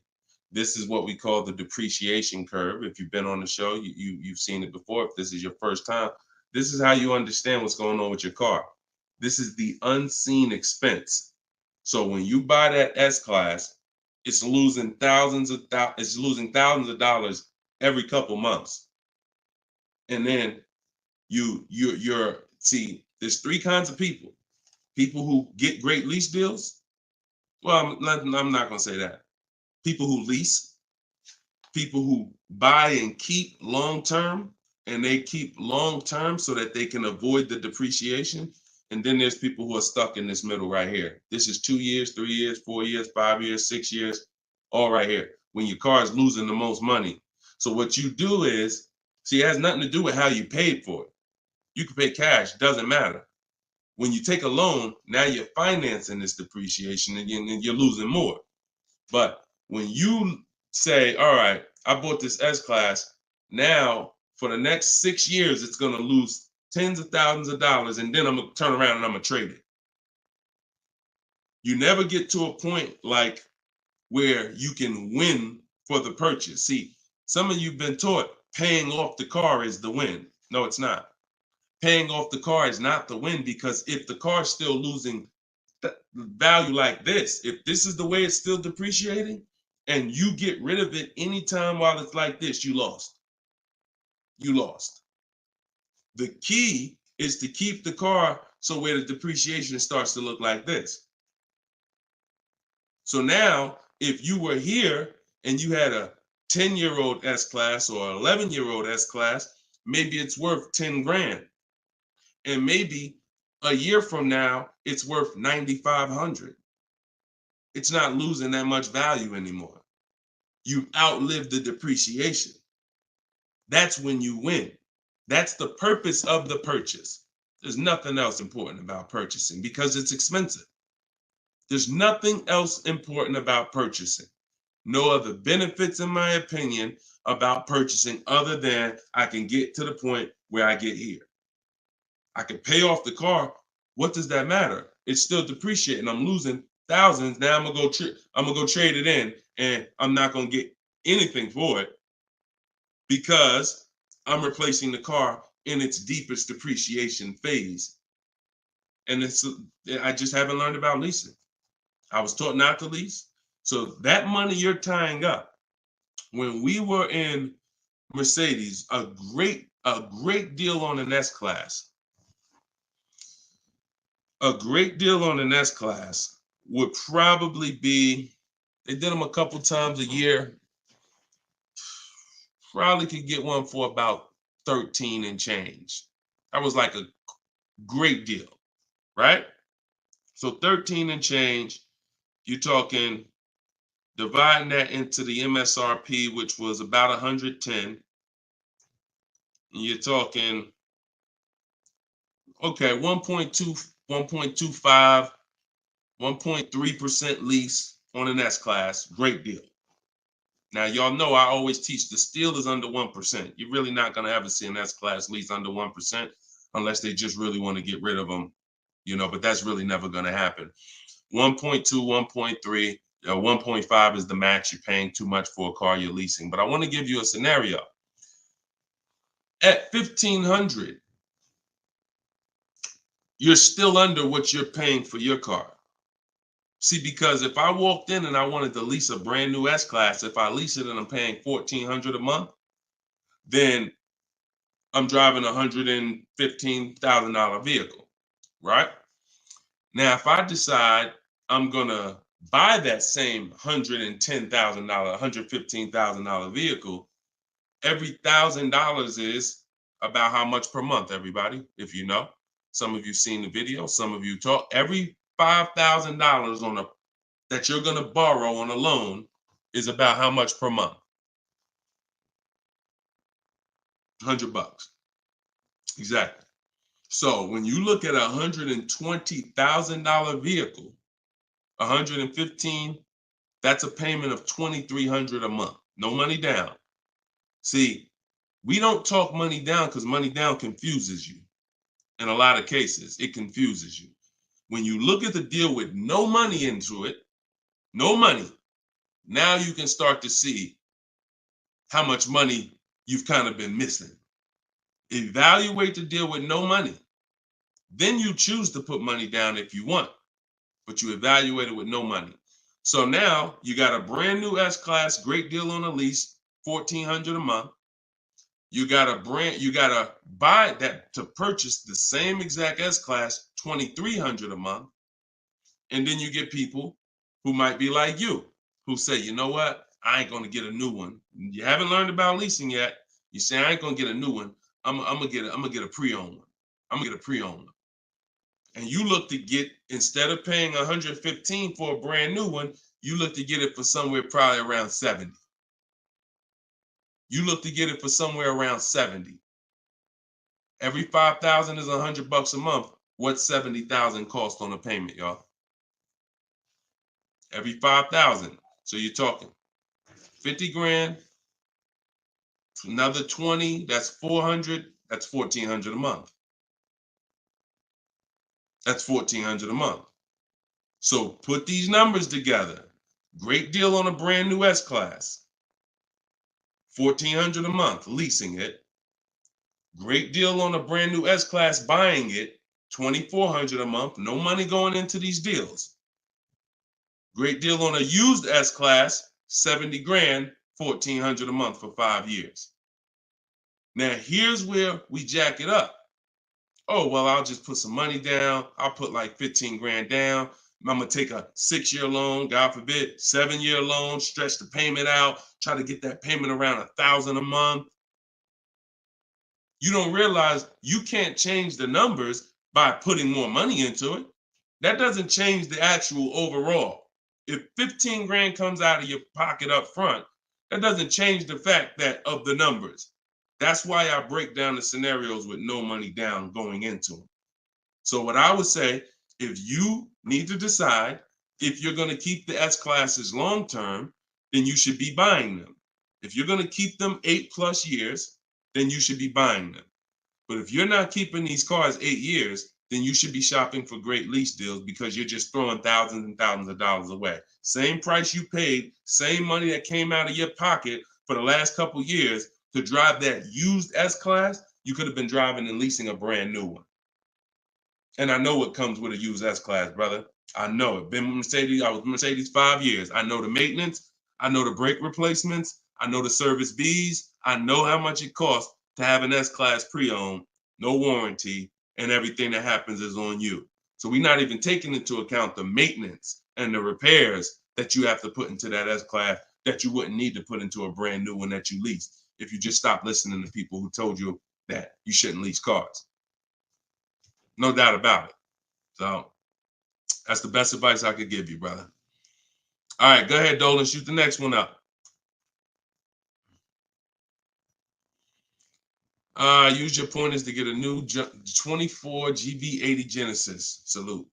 Enjoy it, Austin. Great deal. That's what I did. I worked the deal, no money down, got them the low, then hit them with the down payment, plus went and pre-approved. There you go. There you go. See, you're able to understand when you're shopping with no money down, no money going into the deal. Don't show me what anything looks like putting money into the deal. We determine if we want to put money into the deal later. Shop, get the best price on the car.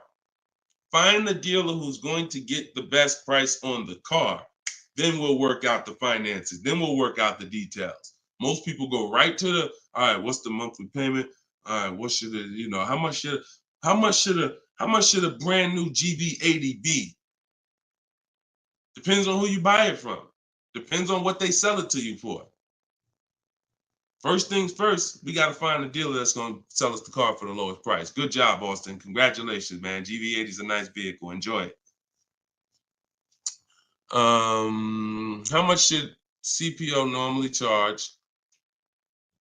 How much should certified pre-owned normally be charged for Genesis G70? You haven't seen enough of them. So if I'm looking at a used, so example, I got a 2020 Infinity truck that I got year and a half ago. If I went in wondering how much it should cost without knowing, then the market's going to tell me. Now, our goal is to get below market deals. So whenever we're getting below market deals, we are always we need to know what the market is first. You can't get below market deals if you don't know what the market is. So when we're getting offers on new cars, it's easy because we can see what the market is with all the offers we get.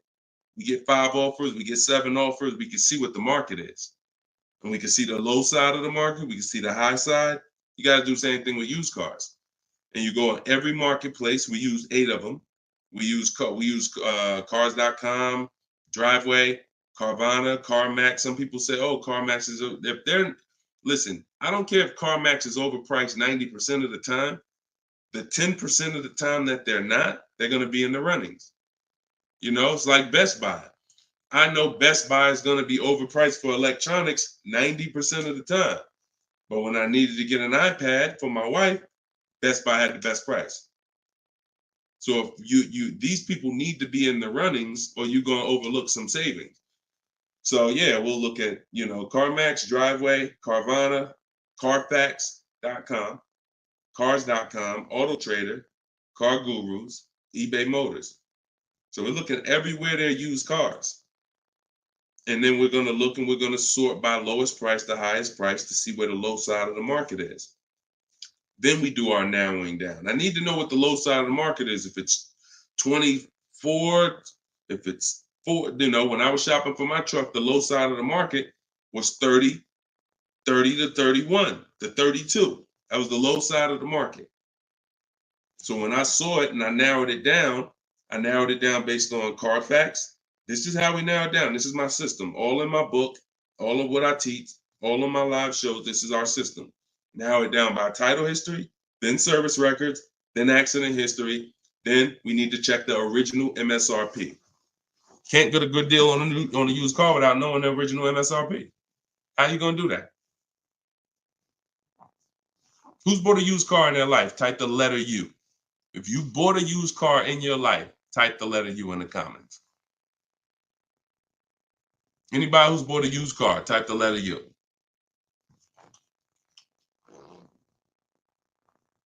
Okay, Cash, I see you. Andre and TikTok, I see you. Okay, Cash, all right. King of Rap, I see you. Okay, if anybody bought a used car, okay. How you get a good deal without knowing what the car was originally?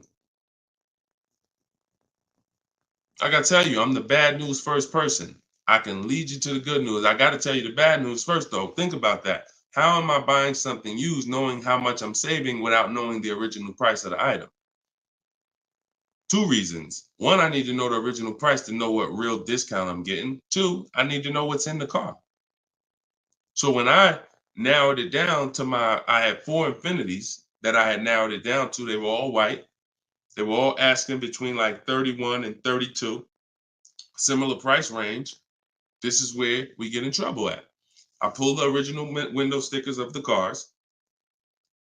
I see that one of them brand new was 46. One of them was 48. One of them was 52. And the one I got was 54.5, brand new.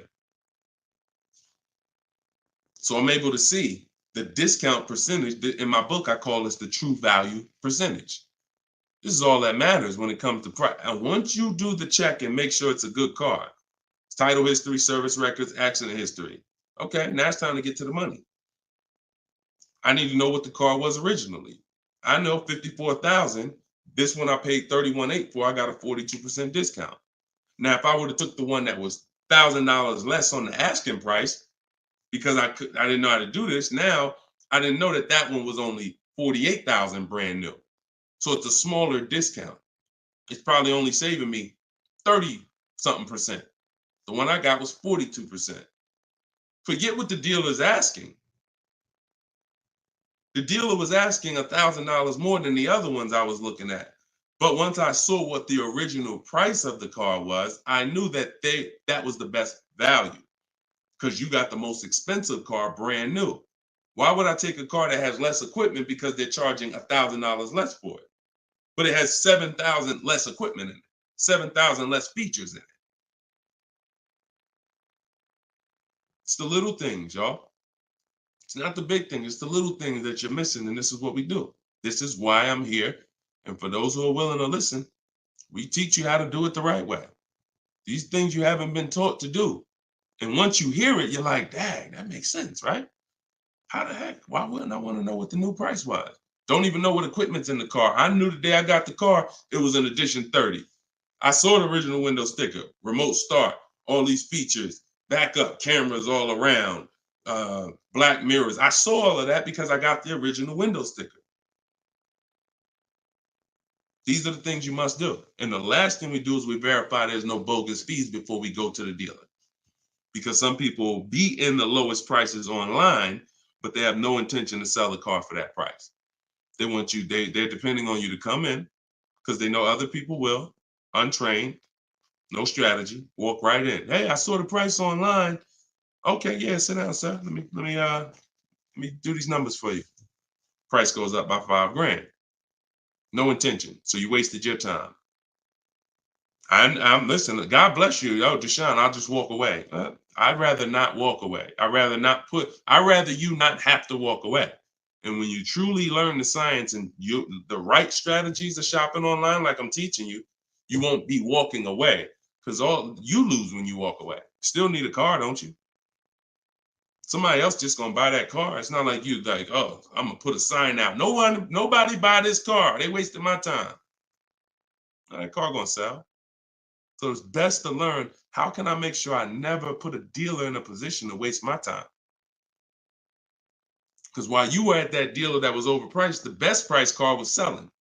Because the best price cars don't wait online. They 24, 48 hours, they're gone. So while you wasting your time with the fake dealers, the best ones are the car's gone. That was really the good deal. Okay, so you do all of this from home before you go. By the time you go to a dealer to see a used car, you should already know if that car drives the way I want it to drive, the deal is done. This is the best price online. And when I get there, I usually ask for $500 to maybe $1,000 off when I get there. Never over the phone. You have no leverage. Why would I call a dealer that I know, I've done my research, you got the best price car in the market, and call them and say, hey, could you take off another $1,000? No, there's no leverage there. You make sure there's no bogus fees. Then we go. We're there. We test drive. I like the car. Could you do another 500, 1,000? If they say no, you know they're honest. Hey, I don't have the room. Oh, hey, I just put the car online 2 days ago. Like, I haven't even given it a chance yet. I understand. I'll take it. See, you got to know when a deal is in front of you. And that's the problem. You don't have enough information to know when a deal is in front of you. So you're going to hesitate. And you're going to walk away from a deal because you think, oh, nah, dude don't want a deal, man. I asked him to take off $2,000. You can't take off $2,000. You didn't do your research. Because dealers use a tool called vAuto. They know where their car is priced in the market. vAuto tells them where every similar car is priced at online. So if they're the top 3 prices online, they run their business a different way. They want to sell cars fast. You can't go in thinking you're negotiating with someone who marks their cars up by thousands, who's number 15 on the price list. You walk into the best price dealer online and think, yo, I'm asking for $2,000, $3,000 off. Let's go. You don't want to negotiate? No, you got it. And when you do your research, you know where the best price is. And that's what I want you doing. I want you walking in, if you're shopping for a used car, knowing this is the best price car in the market. I verified there's no bogus fees. I'm going to drive it, and then I'll ask for a little money off when I get there. And regardless of the answer, I know I won. They split it with me, I won. They can't do anything more because they're the lowest already, I won. If they accept the offer because they're just like, listen, you drove down, man, let's go, let's get it over with, I won. Either way, I win. That's the name of the game. Thanks, Austin. I appreciate you, man. Go ahead, Dolan. Next question. Okay. Casa Day, could y'all keep, if y'all gonna spend some time with us on TikTok, can y'all tap the screen and just run the likes up for us so we can get TikTok, so we can make sure TikTok knows we're doing something big over here. They can send some more people over. Appreciate y'all. Yep. Thank y'all. I see them running up. Thank y'all. Every couple minutes, y'all just tap the screen. It just helps the broadcast. We appreciate you. This is from Facebook. Casa de Cel. Hi, I'm paying off a Land Rover. Blue Book says its trade-in is $40,000. That's garbage. So throw that out the window. Blue Book is trash. Blue Book is a marketing website. They don't buy cars. And so what you want to do is you want to get a real number, which is an offer. Your car is not worth what an algorithm says it's worth. Your car is worth what someone's willing to pay you for it today. So you want to go, this is part of our process. We call it equity assessment.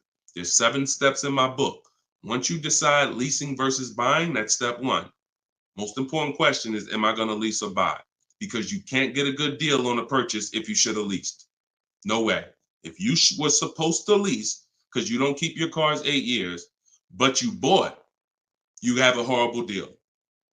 You're going to lose tens of, it depends on the price of the car. You'll lose over 10,000 on a higher price car. You probably lose 4, 5, 6 grand on a lower price car, at least 4 grand, 5 grand. So that's step 1. Now, once you decide that, we move to step 2, which is the equity assessment. Equity assessment is any vehicle we have, we need to assess if there is equity in it or what the equity is. And it's based on offers. So when you go to Kelly's Blue Book instant cash offer, not KBB, not Blue Book, instant cash offer, Kelly's Blue Book, you're going to see that Kelly's Blue Book led you astray. In most cases, telling you your car is worth $48,000. Because this is when we begin to expose that Kelly's Blue Book was a marketing website and they would tell you anything. Kelly's Blue Book is owned by autotrader.com. What they began to do maybe 7 years ago is they begin to buy cars. So they didn't just give you there was a little button on here that says, we'll make you a cash offer. And I would do this with people in the dealership when I was there. They would come in and say, hey, Blue Book said my truck is worth $48,000. I said, oh, really? Well, and I explained to them that Kelly's Blue Book is an algorithm site, but they do have this feature where you can click a button and you go through a nice 5-minute appraisal and they'll make you an offer themselves. So now let's go through this and let's find out what they're going to offer you. And you go through the 5-minute appraisal and they make you a cash offer, and it's usually $2,000 to $3,000 less than what they told you your car was worth. So they'll send you into a dealer fighting for a number that's not real, and you're looking unresearched, unaware, walking out saying, oh, well, I know my car's worth 48. So that's why we don't use them. And again, the offer you're going to get is from them. So it's not even like, well, oh, we don't use Kelly's Blue Book. And then, no, we use Kelly's Blue Book, the instant cash offer tool. And you're going to use that. You're going to use CarMax. You're going to use Carvana. You're going to use Driveway. You're going to use AutoNation, Sell My Car. And you're going to use Car Guru, Sell My Car. And this will take you about 20 to 25 minutes. You're going to get 6 offers because everything we do is a bid. And then you'll know what your car is really worth. That's the first thing. Before you think about what you're going to replace the car with, let's get the real most money for your car. Equity assessment. So do that first. Okay? Yeah, Kelly's Blue Book is trash, but not the instant cash offer tool. But yeah, we would be sitting there and the person will have their printout, like a number like that, 48,000. And then we go right through it and they're like, oh, wait, now they only offer me 45. Yeah, right? So if the people who told you your car is worth 48 is only offering you 45 for it, what does that tell you? Oh, go back to that site that they offered you 48. You see all those banners, see all those marketing banners and ads? Yeah, that's why they need millions of people to come there to have that make sense for them. All right, go ahead, Dolan. Next one. Right. This one's TikTok. Can I get advice on walking in a dealership with a check in hand strategy? Uh, don't walk in with a check in hand. 80% of deals are overpriced, Andre. You can walk in with a check in your hand. If you get somebody who's really good, they're going to take the check. And that's the mission. Get that check out of your hand into our bank account. And if you're dealing with an 80% dealer, you lost. See, again,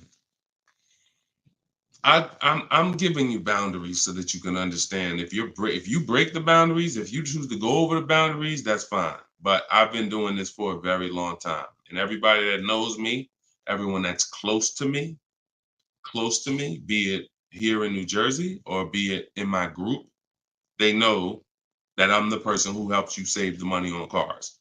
I would put my money against anybody that I'll get a better deal than you. Now, if you're shopping, I wouldn't put my money against any of my people who learn from me. Anybody that learns from me, I wouldn't bet that I could get a better deal than them. If we got the same time frame, we're gonna get about the same deal. But somebody who has no strategy, just shopping, going into dealers, I'll put any amount of money. I bet you $1,000 today that I get a better deal than you without even leaving my house. So I want you to be in that position because you don't know who you're dealing with. If you're in an 80% dealer, they knock off $3,000 for you, $5,000. You think you won? Look,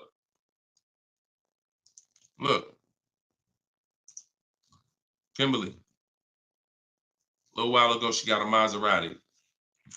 Posted this in the group. It was a $91,000 Maserati.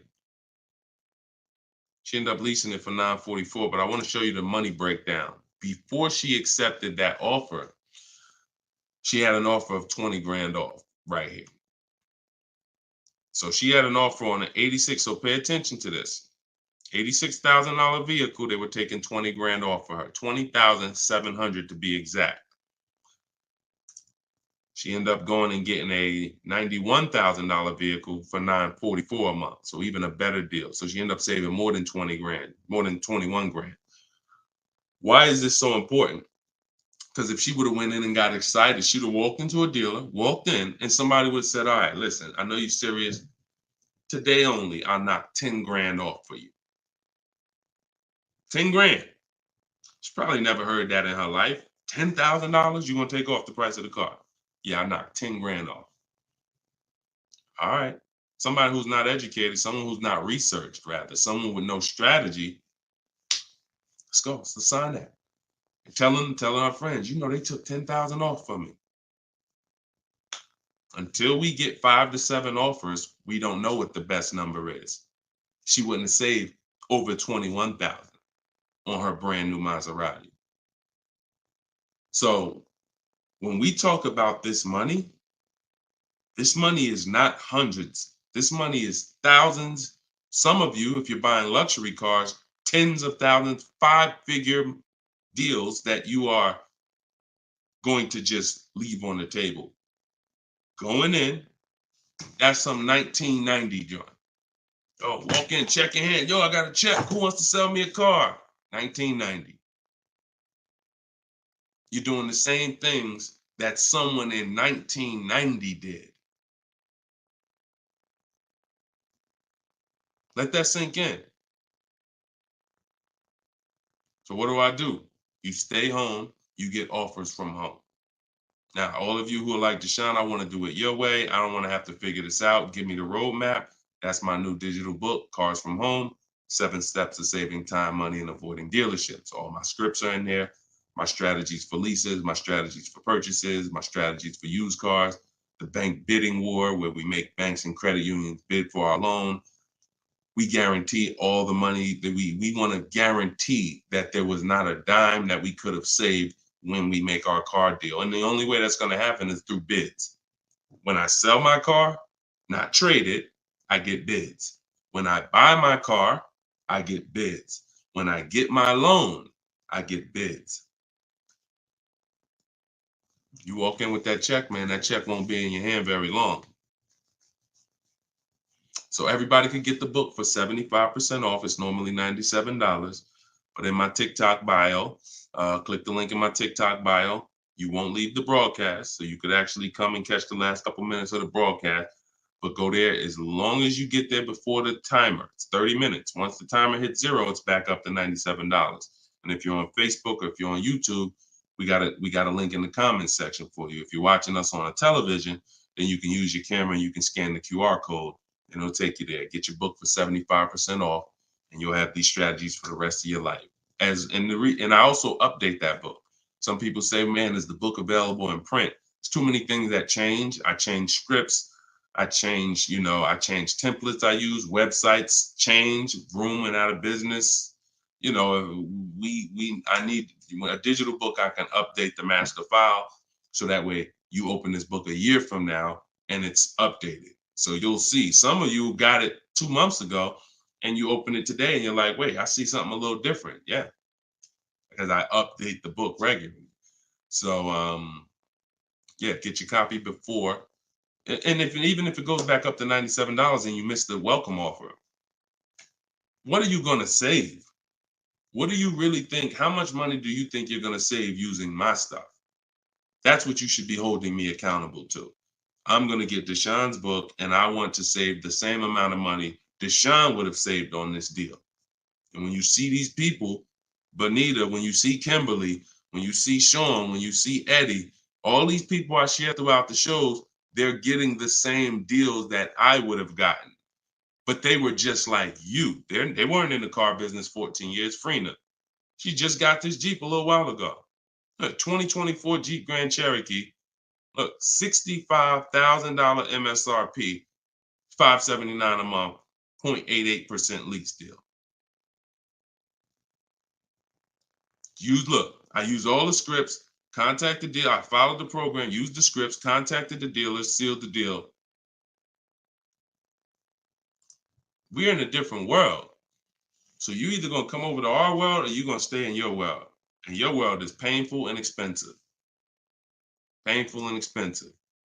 Spending hours in dealerships, multiple visits, going back twice, 3 times.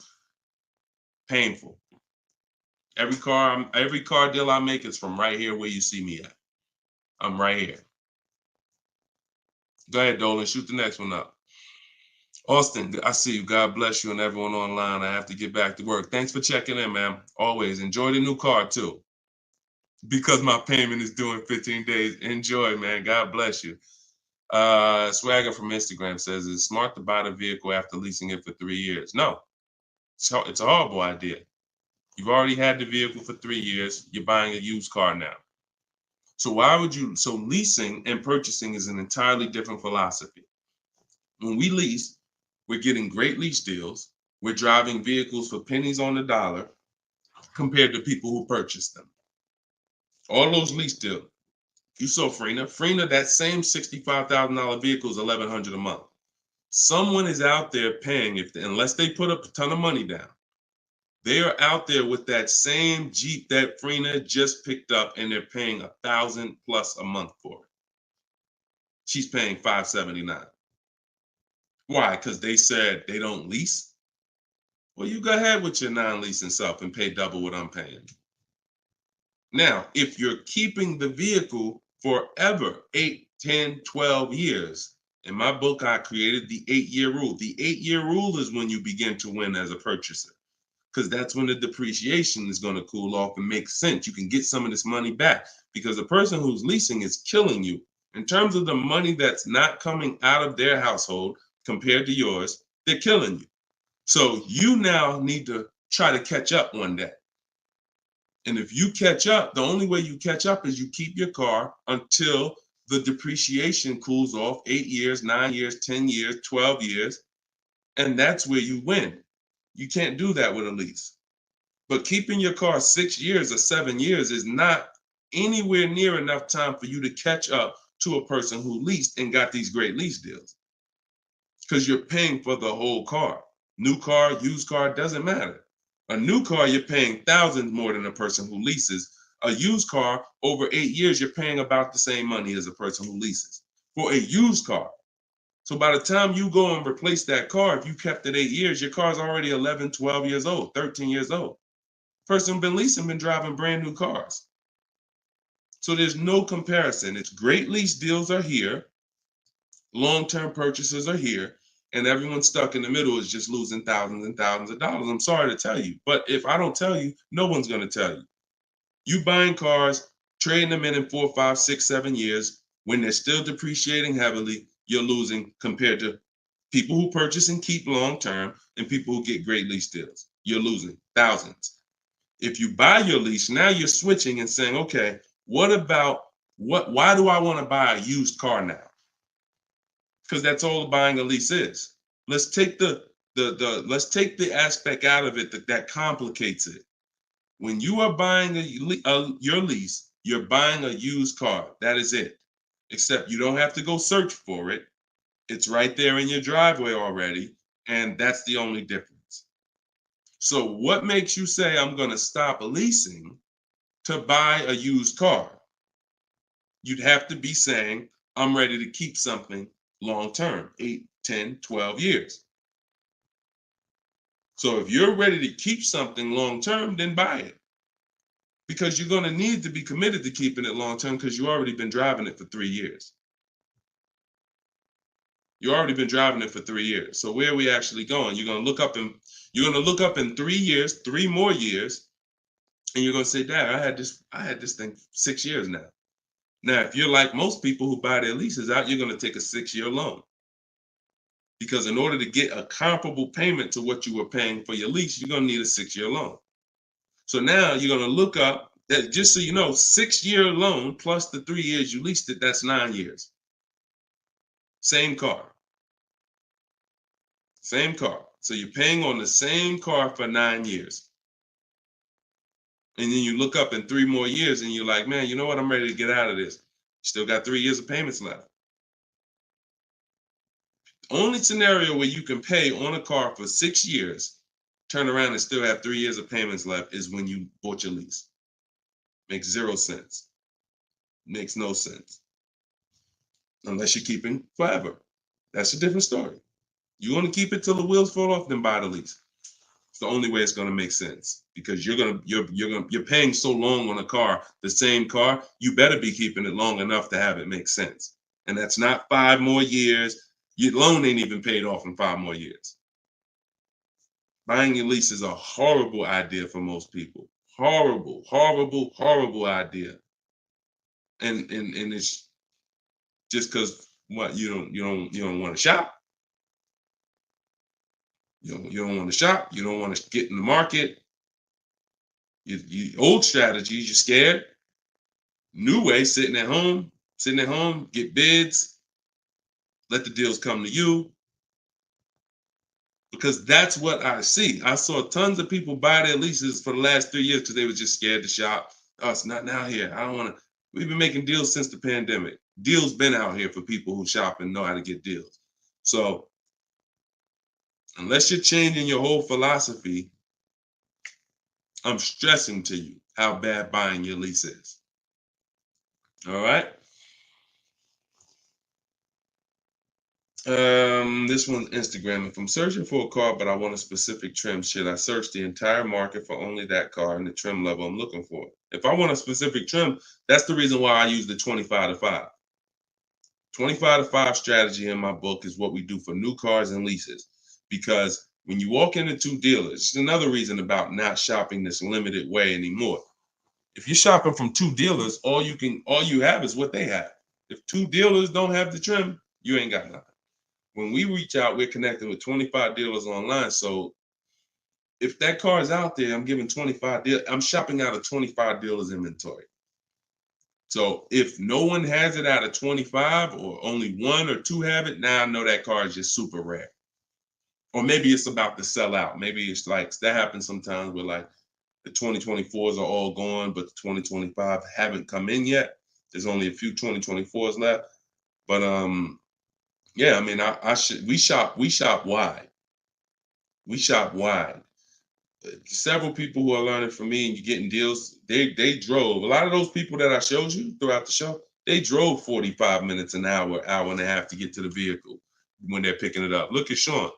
Sean specifically, and this is how important, I'm going to let someone else tell you why shopping this way is the best. Because he said, look, he saved, I said you're saving over 20 grand with the discount and the rebate. But the only way to know is this the best deal is to compare to the other offers. Because again, I don't know if you could look, I saw the Maybach back in 2015. It had a $20,000 rebate on it. So I don't know if the rebates is 15. What if they got a $20,000 rebate on that? Now that was a $260,000 vehicle, but still, you just never know. So I said, if you're going to compare offers. He said, yes, I got about 15 quotes. He said, I couldn't find anything under MSRP. He ended up expanding his search to 150 miles to find this deal.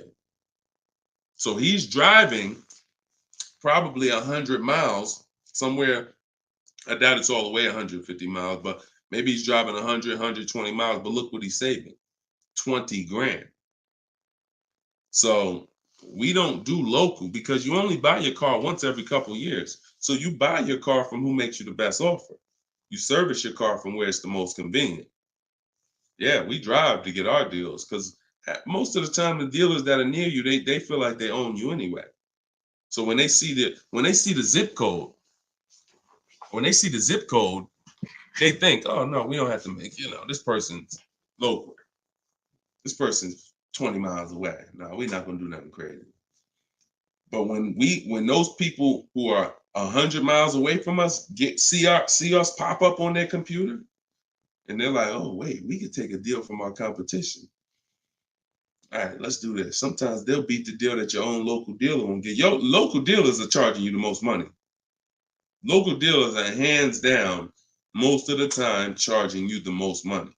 Everybody close to you, because they just like you close. You ain't gonna shop. The statistics show you shop 2 dealers before you make a deal. That's what the statistics show. Look. Right here. I'm gonna show you something. When I tell you, look, no offense, I wouldn't be trying to help you if I could, but I gotta keep it real to you. This is all stuff we know about you. Look, how many dealers does the average person visit before buying? 39% future car buyers plan to visit at least 3. They won't, because the actual statistics show 4.2 websites a person visits, and then it's 2. It's actually 2. Hold on. Let's see where it's at. Only 1 in 3 potential. The answer's 2.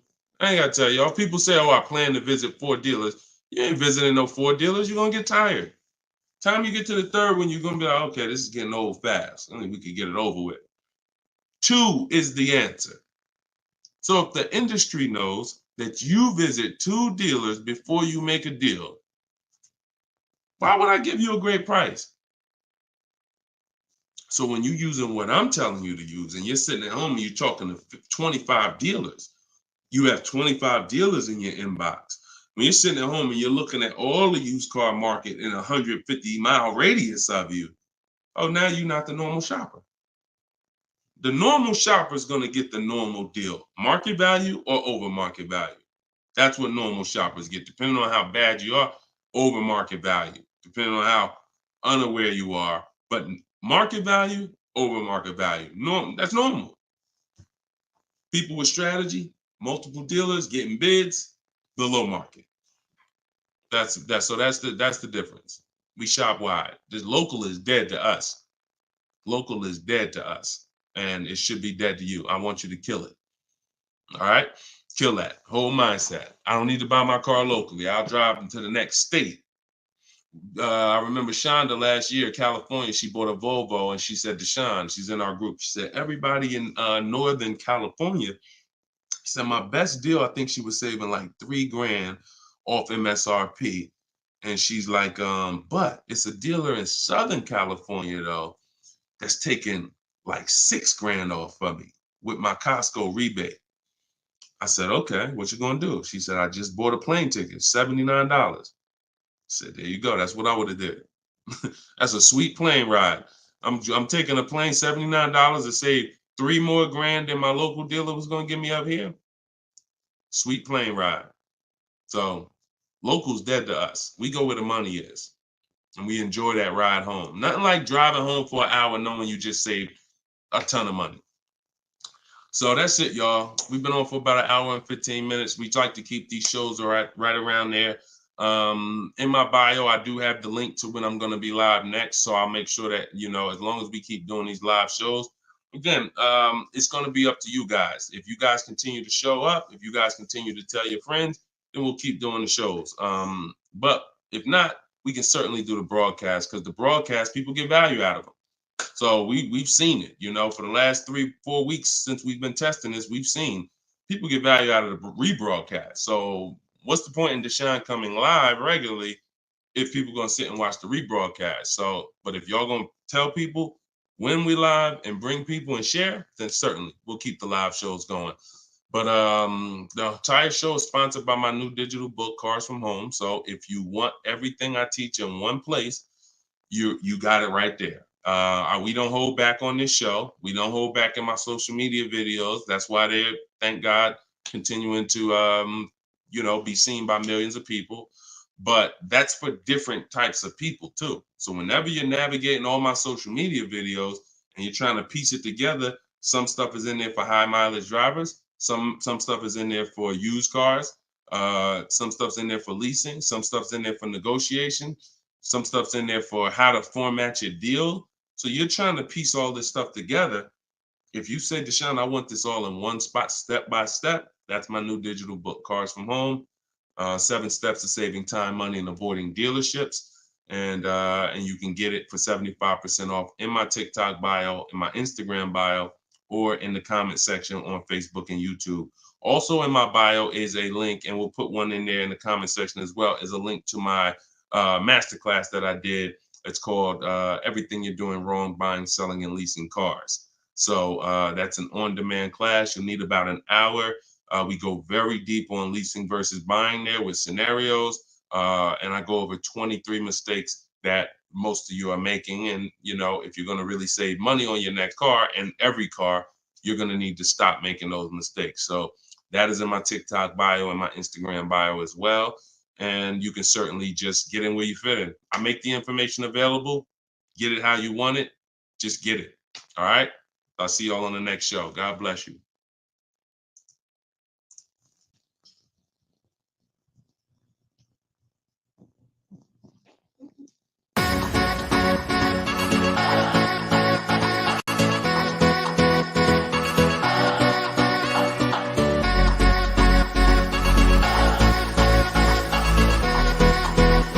The worst possible thing you could say when you walk into a car dealership. I spent 5 years with Mercedes-Benz, 5 with General Motors, and the worst thing a person could say when they walk in is, if you could just get me to this payment, we got a deal.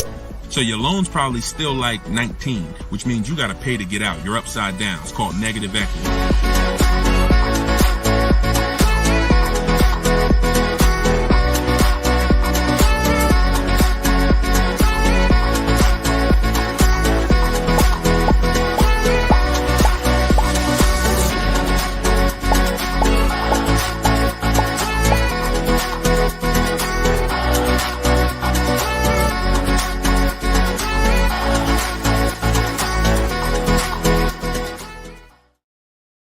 What's going on? Welcome, everybody. This is episode 9 of Car Shopping Questions and Answers. I'm your host, Deshone, publicly known as Deshone the Auto Advisor.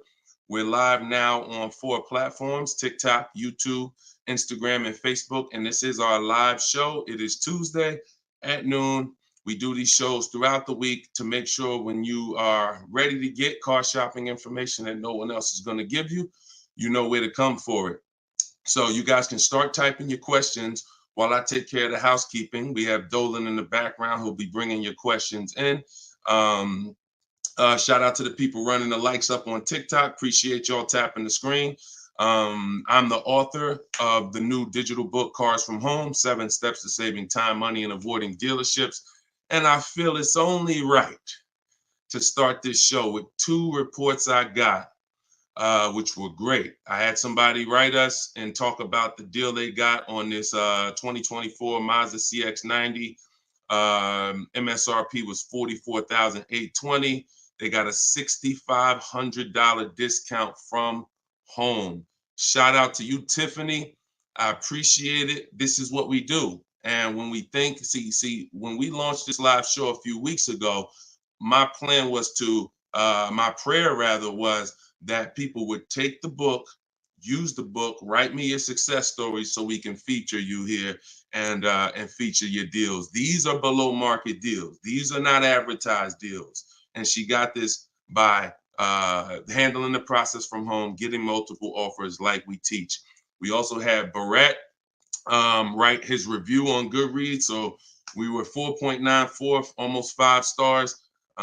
Book is outstanding, a must-have for anyone seeking to buy, lease, or even sell a car. It's presented in a very professional, easy-to-follow, step-by-step manner that covers every situation from buying, leasing, cash, credit, good, bad. Although I purchased and leased several cars in my lifetime, I learned new tactics to obtain the best value for my money, and it even has a wish list, yes, to help you separate your wants from your needs. Come on, Barrett. Appreciate you so much. Everybody who wants to get your copy of Cars from Home, it's normally $97, but for the next 30 minutes, you can go to my TikTok bio or my Instagram bio, or we have a comment pinned for you guys on Facebook and YouTube, and you can get your book for 75% off. So you won't pay the normal $97. You'll pay $24. But once that timer hits 0, your price is $97, which is still a great price. So now that the housekeeping is done, we can start with the questions. And if you got the first one, Dolan, feel free to bring it in while I put the banner up for those who want to get their book. Okay, is it better to shop online or in person? Well, you have no leverage in person. In person, you're competing with a person who negotiates every day, 2-3 times a day throughout the week. You're no match. I don't care how good you think you are. The best trained professional is just going to be better than you. And that's because they do this every day. Now, the second reason it makes no sense for you is because from a leverage position, you can't put them against their competition. You don't know where the real bottom is. And so you're going to overpay. And even if you get a good deal, who's done this? Be honest. You leave the dealership and you're like, you think we did okay? You think we could have got a little bit more? Think we could have got a little bit more off? That's called buyer's remorse. That's the seeds of buyer's remorse. Anytime you wonder if you could have got more money off, that's buyer's remorse. So we never wonder, and the way you don't wonder is by shopping online, getting multiple offers from multiple dealers, letting people compete for your business, and then choosing the best one. And if you really think about this, this is how you shop for everything in life. This is how you shop in the grocery store. When we go into the grocery store, we're not looking to try to not overpay for the spaghetti sauce, right? We're not looking at hoping that we don't overpay for the grapes today, or let's use for the potato chips we're going to buy, because we already know there's so many options and there's so many people that are competing against each other to sell us something. And that is how you guarantee your best deal, when you have multiple people competing. So when you are leasing a car or buying a car, you need to get at least 5 bids. When you are buying a used car, you need to be shopping wide. You need to be shopping within 75, 100 miles of you. And that's a minimum. And then you need to be looking at all the websites that have used cars, so that by the time you make your decision, you've seen so many options, so many offers, that you have 100% peace of mind. Now, that's just when it comes to buying the car. When it comes to replacing your car, because some of you know there's a word we don't use, it's a T word. It's 2 words we don't use. One is trade, one is down payment. Because we sell our cars, we don't trade. You never get the most money for something trading it. I don't care what you have. You got a baseball card, you trade that baseball card for something, you're not getting the most money for the baseball card. How do you get the most money for the baseball card? Put it on the market. Put it on the open market and let the buyers come to you and see what the best offer is. Never going to be from a trade. Now, the only time we do have to trade is if you're in a negative equity situation. If you're in a negative equity situation, then, and you have too much negative equity, you're going to need to do a trade if you can't pay the difference. But other than that, you know, these are the things that these are the things I want you to etch into your mind. We don't trade, we sell, get bids. We get, when we get our loans, we get bids. And when we buy our cars, we get bids. That's how we guarantee that we get the below market prices that other people aren't getting. Okay? Go ahead, Dolan. If you got the next question, shoot it up. Okay, this one's from Instagram. What fees are included when you buy a car from out of state? I mean, if you're buying a car out of state, standard fees are, if you are purchasing a car, purchasing, not leasing, standard fees are tax, documentation, DMV. Tax, documentation, DMV. I've worked for a handful of dealers in my life. I've never once had fees that were outside of those fees. Never once. Shout out to y'all running the likes up. Could y'all keep running the likes up on TikTok? And shout out to the sharers. You know we appreciate you. Thank you for sending your friends. Thank you. Listen, you should at least be tagging your best friend. Whoever your best friend is, and hopefully we all have at least one. That's the person you should be tagging. They'll thank you. No one's gonna get mad at you for sharing my stuff with them. I guarantee you that. But shout out to the sharers. I appreciate y'all. So when you are, so that's an indicator. Any dealership that is making up these fees that have run rampant over the last 4 or 5 years, prep fees, marketing fees, internet fees, low jacks, we call that padding the deal. You know, you're just packing on stuff, and what you're doing is you're leaving yourself room to negotiate. We don't like to buy from those dealers because those are 80% dealers. I saw somebody ask yesterday on the show, what's an 80% dealer? We didn't get a chance to get to that question. 80% of dealers will overcharge you. It's a competition. So what you're trying to do is find the dealers who are the best prices. And the 20% are the great people. They're the honest ones. They're the ones who are not afraid to compete. These are the people we want to buy cars from. And so once you find the honest dealer, but you can't walk in to find them. You have to sort for them. Because if me and you are standing next to each other on the street and there's 10 dealers in front of us, and they say to us, 8 of these dealers are overpriced. 2 of them are the best price, but there's no label on them. What's the odds that we're going to walk into the 2 that are the best price? Not really that good, right? But if we're at home and we're talking to all 10 of those dealers at once, we're going to reveal who the 20% is. So that is our goal. Our goal is to always find and buy from the 20% dealers, and we let them come to us through online bidding, through online shopping, never through walking in and dealing. Because if you're dealing, as I said, with a dealer who has padded that deal so much, you go look at that deal and there's $4,000, $5,000, $6,000 in made up fees to pad the deal. There's no amount of discount you can get where you're going to get a below market deal. They've just set it up that way. I could take off $5,000 for you, make you think you won. You're still not below market. So that's the psychological things you have to understand. And that's why we shop from home. All right, shoot the next one up, Dolan. Great question. All right, good question. I see Instagram coming through with some great questions today. Keep typing your questions. TikTok, if my lease is expiring, can I go finance a new car? Is there equity in my lease? Well, the first thing you need to do if you decide, well, first of all, you got a little switched up there. It sounds like you're trying to go from a lease to a finance. That's not usually normal. What's normal is you go from a finance to a lease. Because a lot of you who found out that you're not keeping your cars 8 years, you're breaking the 8-year rule, you're overspending by thousands of dollars because you were taught never lease. So a lot of you have found out over the last couple weeks of shows, or maybe you watch videos, or maybe you went to my masterclass and you found out that that was bad advice. Not only was it bad advice, it was very expensive.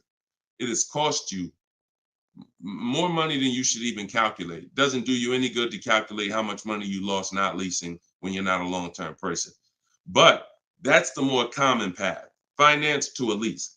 To go from a lease to a finance is a different mindset.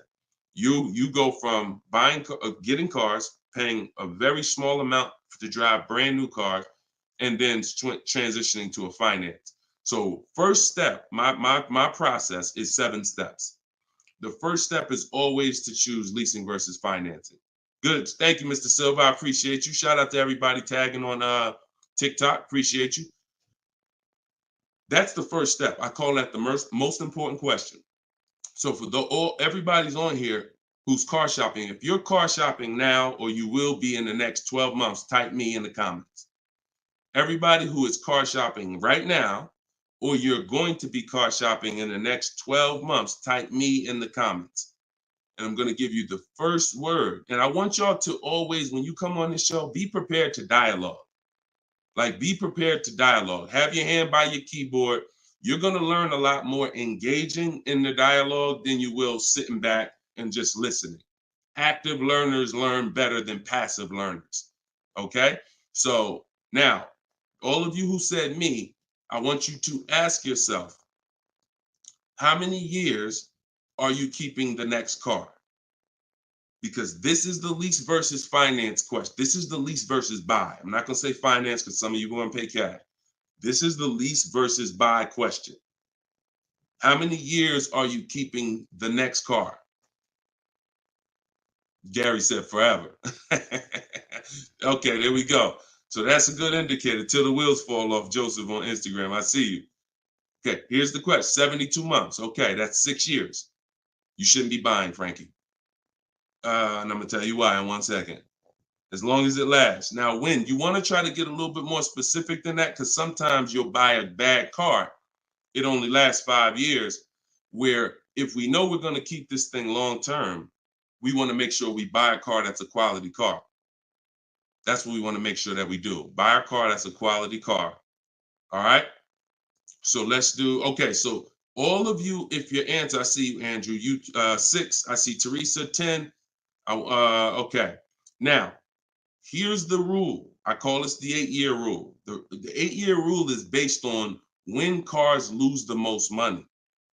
So it's not based on, see, some of you have been taught you pay off your car, get the title, do whatever you want. You want to trade it in, do what you want. I'm here to tell you that that's cost you because you don't understand the unseen expense. And the unseen expense is the one that's hurting you. That's depreciation. So the first thing you're trying to get when you're deciding I want a car is, how am I going to avoid big depreciation? Big depreciation. You buy a car for $30,000 today. What is it worth in 3 years? Even if you don't drive it. See, this is these are the things that you've been, oh, well, I want to buy a car. I drive as much as I want. But even if you don't drive a car, if I sat a car right outside your house right now and said, Lily, this car is worth $30,000, and you said, Deshone, I don't need a car. I already got a car. And I said, but it's yours. Here, it's yours. It's worth $30,000. You don't drive it. You come back a year later. What's that car worth? Told y'all, stay by the keyboard. What's the car worth? See, we're going to dispel this myth right now, because some of you don't understand, because of what you've been taught, that you think, oh, if I buy a car, I could drive it. I don't pay for the mileage. I'm going to show you that not only do you pay for the mileage, you pay even if you don't drive it. See, look, Alvin said 24. Look, didn't drive it 1 mile. Days on Instagram said 24. Look, didn't drive it 1 single mile. That's probably accurate. So think about that. If that's many people will mention depreciating assets. That's a very common word, but we're now going deep on what that actually means. Depreciating asset means I purchase something, I acquire something, whether I use it or not, it's going down in value. If I use it more, it goes down in value more. So the first foundation that you need to get is leasing versus buying. This is why if you don't lease, but you should have leased, there's no way to get a great deal. Because when you get great lease deals, some of you seen Danielle. Danielle got an Audi A3, $44,000 car. She's paying $550 a month, no money down. So that's Danielle. So when you consider what that car would have cost her if she purchased it, no money down, probably would have cost her about $900 a month. $900 a month. Every 5,000 is about $100 a month, depending on interest rates. 5-year loan. So foundation. So what you're trying to do is avoid the depreciation. Y'all know when I break this out, y'all know what this means. Some of you, if you're new here, you may not know, but this is what this means. This is how your car loses value year 2, year 3, year 4, year 5, but then it starts to level out. And what you want to get to, forget paying off the car. You could have paid cash for it. Doesn't change this. Deshone, I got a loan on it. Doesn't change this. This is the actual asset value. This is the car's value. Forget the loan that's attached to it. This is the car's value. So your goal in purchasing, if you want to avoid this, see, some of you buy cars, trade them in here. Trade them in here. That's 2 years, 3 years, 4 years. You're trading the cars in when they have lost the most value. And that's a losing formula. Now, there's 2 ways that we avoid this. One is long-term ownership. Who has a car outside? They've had it for more than 8 years. More than 8 years. Type me if you have a car in your driveway or in your household, you've had it for more than 8 years. Type me. I see you, Gary. Okay. Okay, I see you, Sergio. All right, more than 8 years. I see you, 12. Now, this is where you win. Here's why. Your car is no longer losing value like this every year. Now it's only losing a little bit. Now it's only losing a little bit. You beat depreciation. See, the goal with a purchase is to beat depreciation, not pay off the car. You could pay off the car and still lose to depreciation because you replaced the car in the early life cycle. So if you are not buying the car with the intent to keep it long term, 8 years, there's no comparison to a person who's leasing. So there's 2 sides. One is the people like Danielle. One of the people who are like, Deshone, I'm not keeping a car 8 years. You should be shopping for aggressive lease deals, not normal lease deals, below market lease deals. That's what I teach. Or you should be purchasing, getting great deals, below market deals on purchases, new cars, used cars, with the intention to keep them long term. That's it. So that's all step 1. I call that the most important question. That my book is broken down into 7 steps. It's called Cars from Home, 7 Steps to Saving Time, Money, and Avoiding Dealership. Step 1 is the most important question. That's what we just hit on. It's the leasing versus buying, because you need to pick a side and you need to have a long-term plan based on what side you're picking. You can't be stuck in the middle. Stuck in the middle, you're going to lose all the money. You lose all the money stuck in the middle. Purchasing cars, flipping them in 3, 4, 5 years, you're losing all the money. Buying your leases out at the end, you're losing all the money because you're mixing the 2. Lease or buy long-term. This in the middle right here, that's the danger zone. Everybody clear on that? If we're clear, type clear. If we're clear, type clear. All right? This is Monday's live show. But wait, what day is it? This is Tuesday. Tuesday's live show, 12 o'clock. So whenever y'all don't see the banner on the show, then you know it's live. If you see the banner that says when we're live, then you know it's one of our rebroadcasts. But if you don't see the banner, that means we're live and you can start typing questions. All right, clear. All right, everybody's clear. Now let me hit the second part of Frankie's question. Okay, and for those who just came on, everything I teach is out of my new digital book. It's called Cars from Home. And you all can get it for 75% off. It's normally $97, but in my TikTok bio, in my Instagram bio, and in the comment section on YouTube and Facebook, we put the link there for you so that you can get your copy for it. You won't pay the normal $97, but you only got 30 minutes. It's a welcome offer.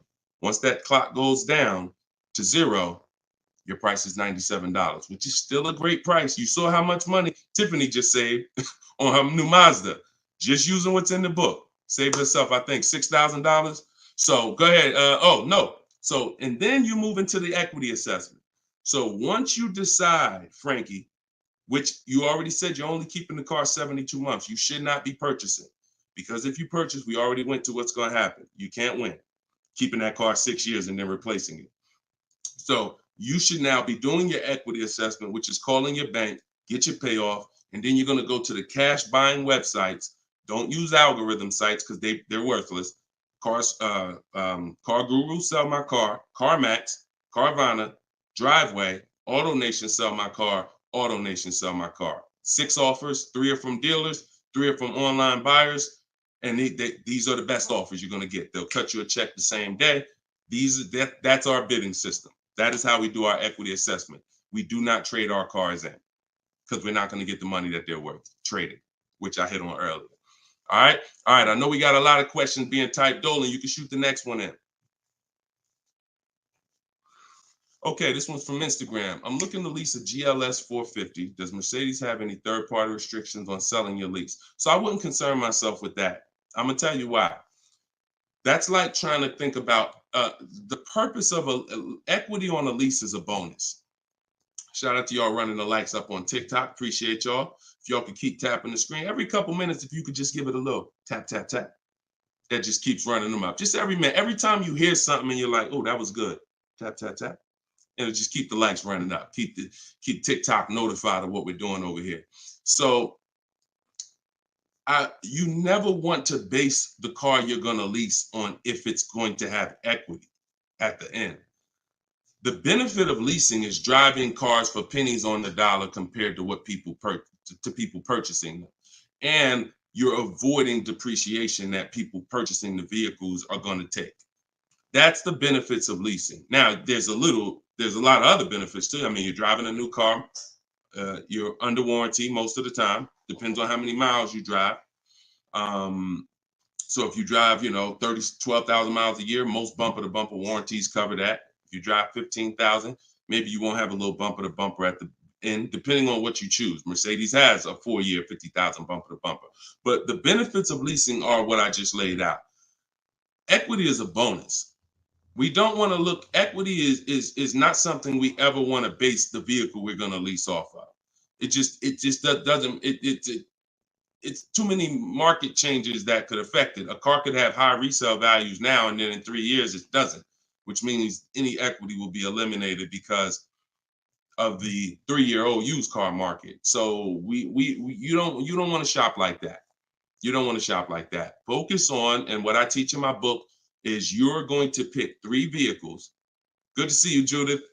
You're going to pick 3 vehicles because leasing, it's so easy to get a great deal purchasing. So easy. On a new car, forget about it. The bids, forget it. We're going to find the 20% dealers. In my book, I have all the scripts because I don't want you talking. Who'd rather get great deals without talking?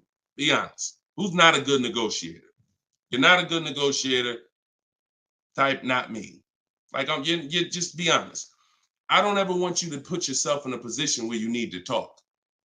And if you start talking to somebody who's trained to talk and dissect and get information and then tailor a deal, you're going to lose. So in my book, everything is silent. The only people we talk to when we talk to people are managers, because those are different conversations if we need to have them. We're never talking to salespeople besides when we're coming on to test drive the car. We're never talking to salespeople because we just don't know who we're dealing with. So when we're online, we're always typing. That's why I say go online. My strategy is called the 25 to 5.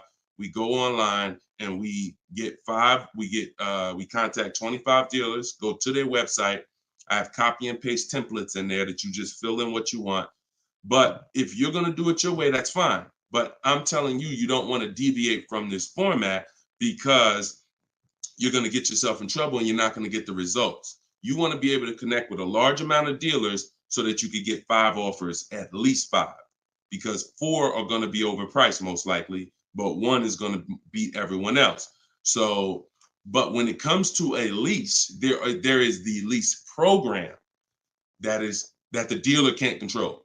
So we don't know what a lease program is until we shop offers. So there's no way you can look at the residual value. You can look at all this money factor. I know some of you who are in the math, you're like, oh, well, I'm gonna just look at the money factor and see. You can't tell because it can have a high money factor, but it have some good rebates. The only way we know a great lease deal is to shop the market, get our offers, and then if the lease program, if the best offer doesn't get you under 1.5% with no money down, then it's a bad lease program.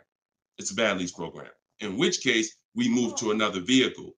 So I'm not going to ever co-sign leasing a bad vehicle a vehicle with a bad lease program. I've had all types of people hit me, Deshone, I'm looking at this Range Rover, man, but I did all the offers, and they'll be in the group. We have a private group, and I get to talk to people all around the country about this stuff. So they're like, Deshone, you think I should move on? I'm like, look, you could wait till next month, see if the program gets better, but I'm never going to co-sign signing a bad lease deal. You're paying too much money for a vehicle you're giving back in 3 years. So you're defeating one of the major benefits of leasing. So that's the only reason why we have to have 2 other vehicles that we like when we're leasing. On a purchase, no. One vehicle, pick it, get your bids. One dealer is going to blow everybody else away. But with a lease, you want to have 3 vehicles just in case it's a bad lease program. And if they got a bad lease program this year, maybe in 3 years when your lease is up, they'll have a good lease program. So that's what we do. It's too many cars out here. It's 400 cars out here. 40-something manufacturers competing for our business. Why are we going to get locked on one car? And the reason we're doing this, y'all, is because we're not shopping.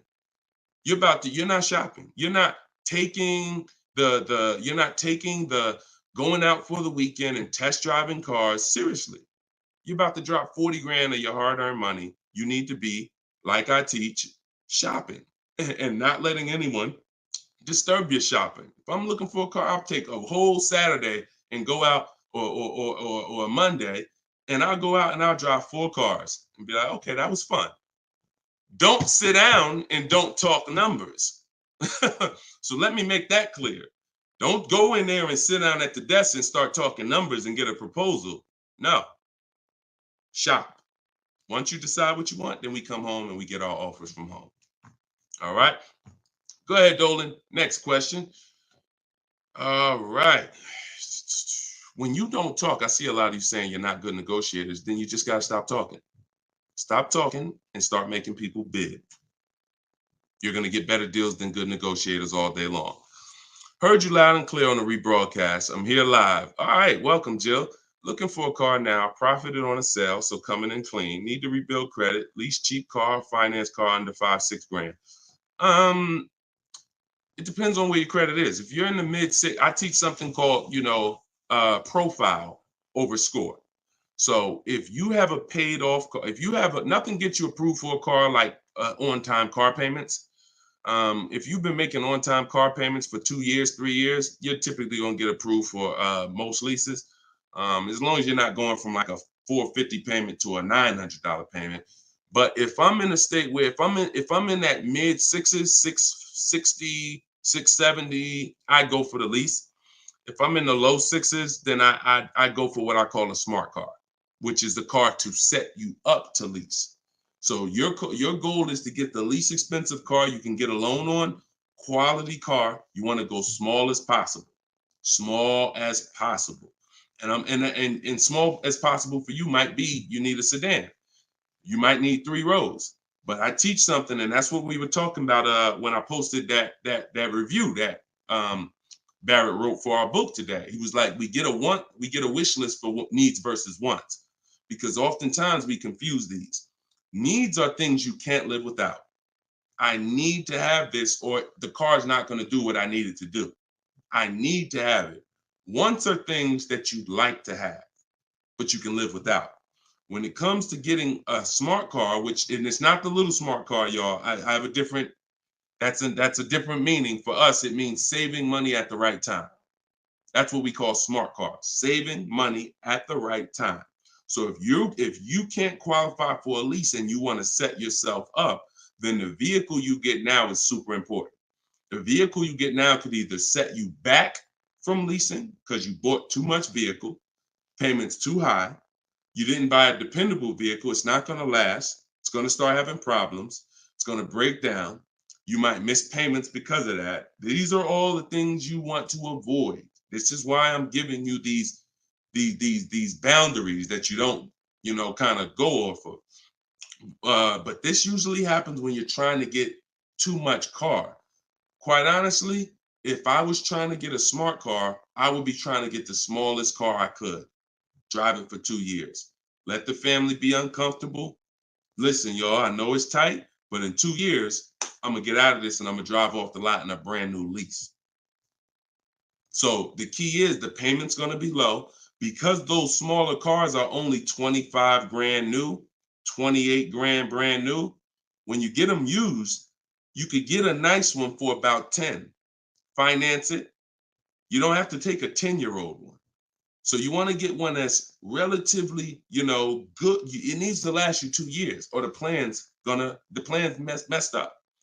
So you get the smallest car you possibly can. You drive that 2 years, that's your sacrifice car. And then you flip out of that car. Well, after you have 2 years of on-time payments, you flip into a brand new lease, and then you're leasing new cars from now on. That's what I do, depending on your situation. If you're high sixes, mid sixes and up, I go for the lease. If you're under that, then I would go for the smart car. Okay? All right, keep me posted. Good job. Just having a plan. Having a plan. Go ahead, shoot the next one up, Dolan. I forgot to tell you. Yeah, I see you, Jill, and keep that up. This is a different Jill, I think. This is a means to my dream car. I'm a patient. Yeah, I'm patient. My husband has the needs car. There you go. There you go. You can flex in 2 years. You can flex in 2 years. You do this right. You drive this car for 2 years. You don't miss any payments. Make sure when you're buying a $10,000 car and you finance it, payments are $250 a month for 5 years. You don't have to take a 6-year loan. You don't want to take a long loan on a smart car. You want to take a shorter loan, pay $250 a month. Now you're not going to miss those payments. Max at $300, depending on the interest rate, could go higher, $325. But the point is that's affordable. So it's not going to mess up the plan versus you trying to pull out in a $25,000 used car with a high interest rate. Now your payment's $575 a month. You get what I'm saying? So just stay focused, stick to the plan. All right. This is another Jill from YouTube, I believe. Buyout is, go ahead, keep that one up. Oh no, I saw that one. Get the one you just had up, Dolan, from the other Jill. Yep, thank you. So buyout is $36,000 on my 2023 Audi Q5. I want to lease a Range Rover Sport. Should I sell on my own or turn into the dealer? Doesn't look like, and I'm just going to tell you, this is not usually when we do an equity assessment. Now, if you can get out, break even, great. You're driving a 2023 Audi Q5. I don't know who told you that you could switch cars that fast, but it doesn't happen that way. And so the only time in history that we've been able to switch cars that fast is when there was a once-in-a-lifetime seller's market, 2021, 2022, 2023. Once in a lifetime. Chip shortage, every single car was worth $5,000, $7,000 to some of the trucks were worth 10 to 15 grand more than they would normally be worth. Now, I told people back in 2020 that 2021 that was going to come to an end, and don't get used to this. But I told everybody who would listen, you need to cash out now because your vehicle is never going to be worth more today, never going to be worth more than it is today. But that's over. So if you may have cashed out, some people, you sold a car. If you sold a car back then, you can type, type dollar signs. If anybody sold a car from 2020 to 2023, and you got crazy value for it. Some people were like buying cars, and 2 years later, they got all the money back. I did that twice. I leased a brand new Jeep, 2018, and I sold it in 2021, and I made $8,900 after I drove it for 3 years. And my mother, I helped her sell her Mazda CX-5. She was a low mileage driver, and I helped her cash out. She made $10,200 after she drove it for 3 years. We made a video. I recorded her and my dad. They couldn't believe it. They couldn't believe that they drove a car for 3 years, turned around and sold it, got every single dollar they put into it back. And he was like, all right, man, I'm looking forward to doing this again. I said, Dad, this ain't gonna happen again. So enjoy it. You were part of a once in a lifetime market where you cashed out and you won. But we cannot base our strategy anymore off that. That's over, and you'll get in trouble financially trying to do this. So there is no setup where you could buy a car or lease it and in a year, 18 months, trade it, replace that car. Just not. Because we already talked about earlier, let's take a $50,000 car. A year later, if you don't drive it 1 mile, what's it worth? Didn't drive it 1 single mile, just parked it right outside your house. 43, 44, max, absolute max.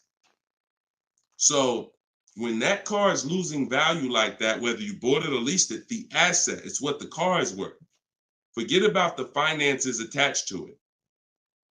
You can't, and look, if it's a Jeep Wrangler, if it's a car that has a high resale value, like a Jeep Wrangler or a G-Wagon, these are top 10 best resale values in the world, then all I'm going to do is after I lease it, I'm just going to sell it and I'll make the equity. But I'm not going to look to trade that car or replace that car in a year, 18 months, break my lease contract. Now you do your equity assessment, Jill. Call your leasing company, find out what your payoff is. You said it's 36. Now, if you can get offers higher than 36, then you can get out. Very simple. So get the offers from the companies that I mentioned about 15 minutes ago. I laid out the 6 companies. But when you lease, though, you must put no on those websites. It's going to ask you, do you have is the vehicle owned, leased, or financed? You want to put owned, because something triggers on their websites. They think every lease has a third-party restriction. Most of them do, but if you just want to find out what the market value is for your car, and if you could get out and make some money or break even, then yes, you can jump out, no problem. But if you see that your buyout is this and all the offers are below that, then what you're now about to do, even if you say, because some people will say, all right, well, I'm gonna walk in the dealer, see if they can work a better deal than that. No dealer is going to give you more than the online buyers. So if you run those online quotes and all of them are less than your payoff, all a dealer is going to do is take the negative equity and the desperation for you to get out and roll that negative equity over to your next vehicle because you're desperate to get out for no reason. So that's the real. You can do what you want. I would suggest you don't get out of your lease. You don't break a lease contract until you can financially do it, which means I can break even, I can sell, and I can get equity, or either break even. Break my contract, but I'm not coming up with a dime because a dealer bought my car and I'm out of this thing. That's the only way I'm breaking a lease contract. I'm not rolling negative equity. I'm not going to create negative equity in a lease to get out of a lease early for no reason. It just doesn't make financial sense at all. All right, no problem, Jill. Happy to help. Happy to help. Okay, so that's step 2. See, the equity assessment step, guys, is so important.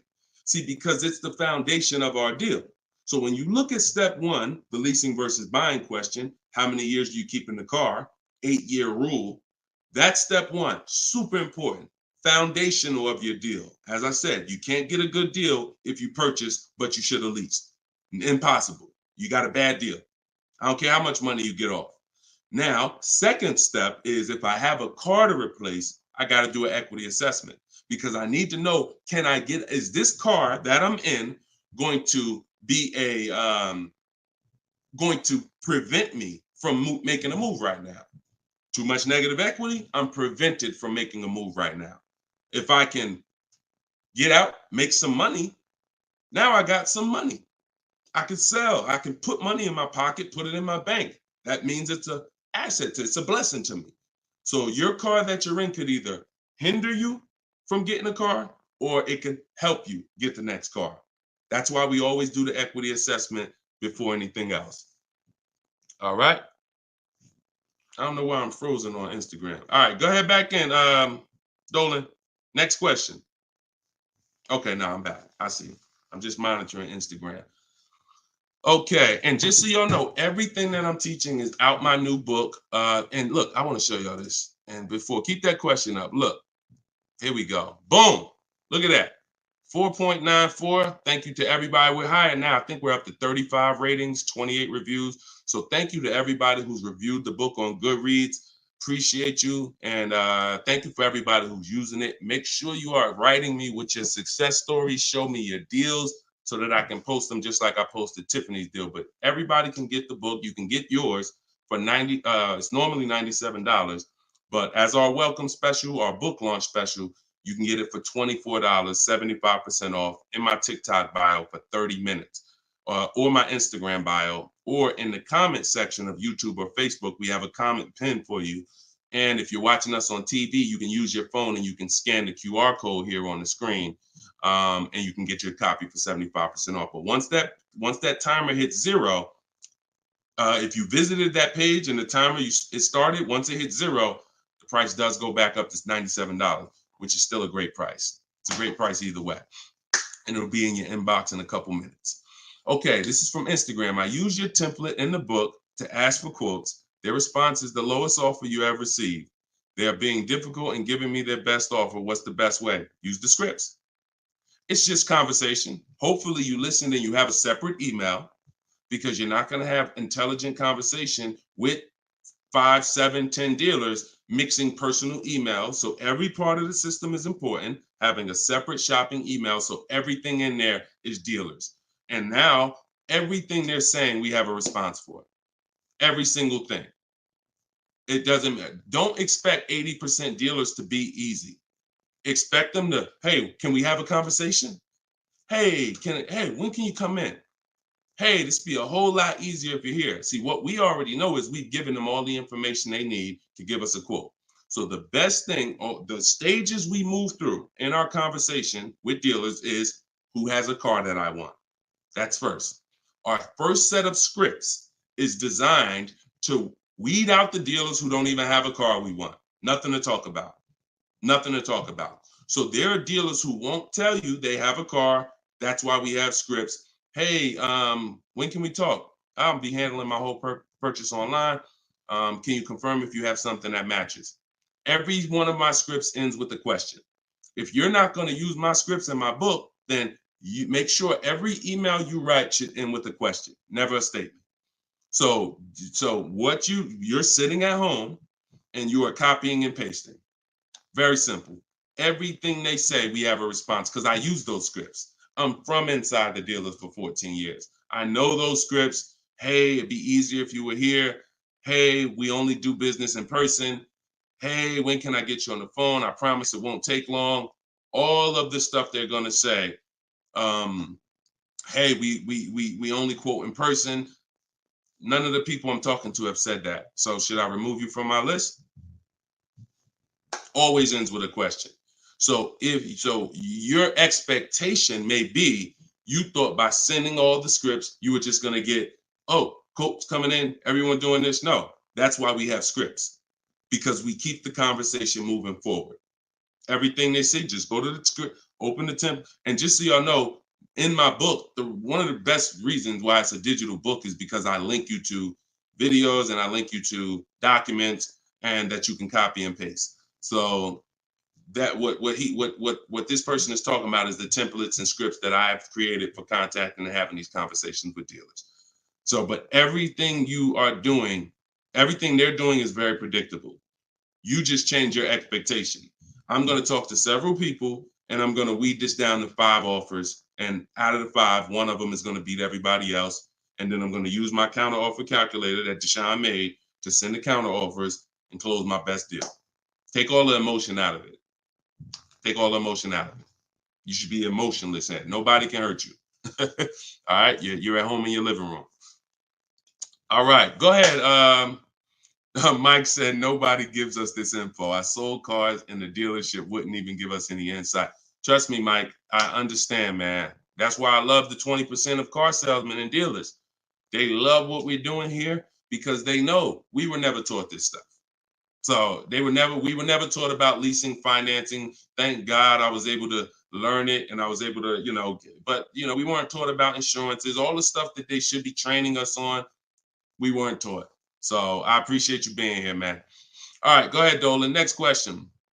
Great questions today. Great questions. Let's go.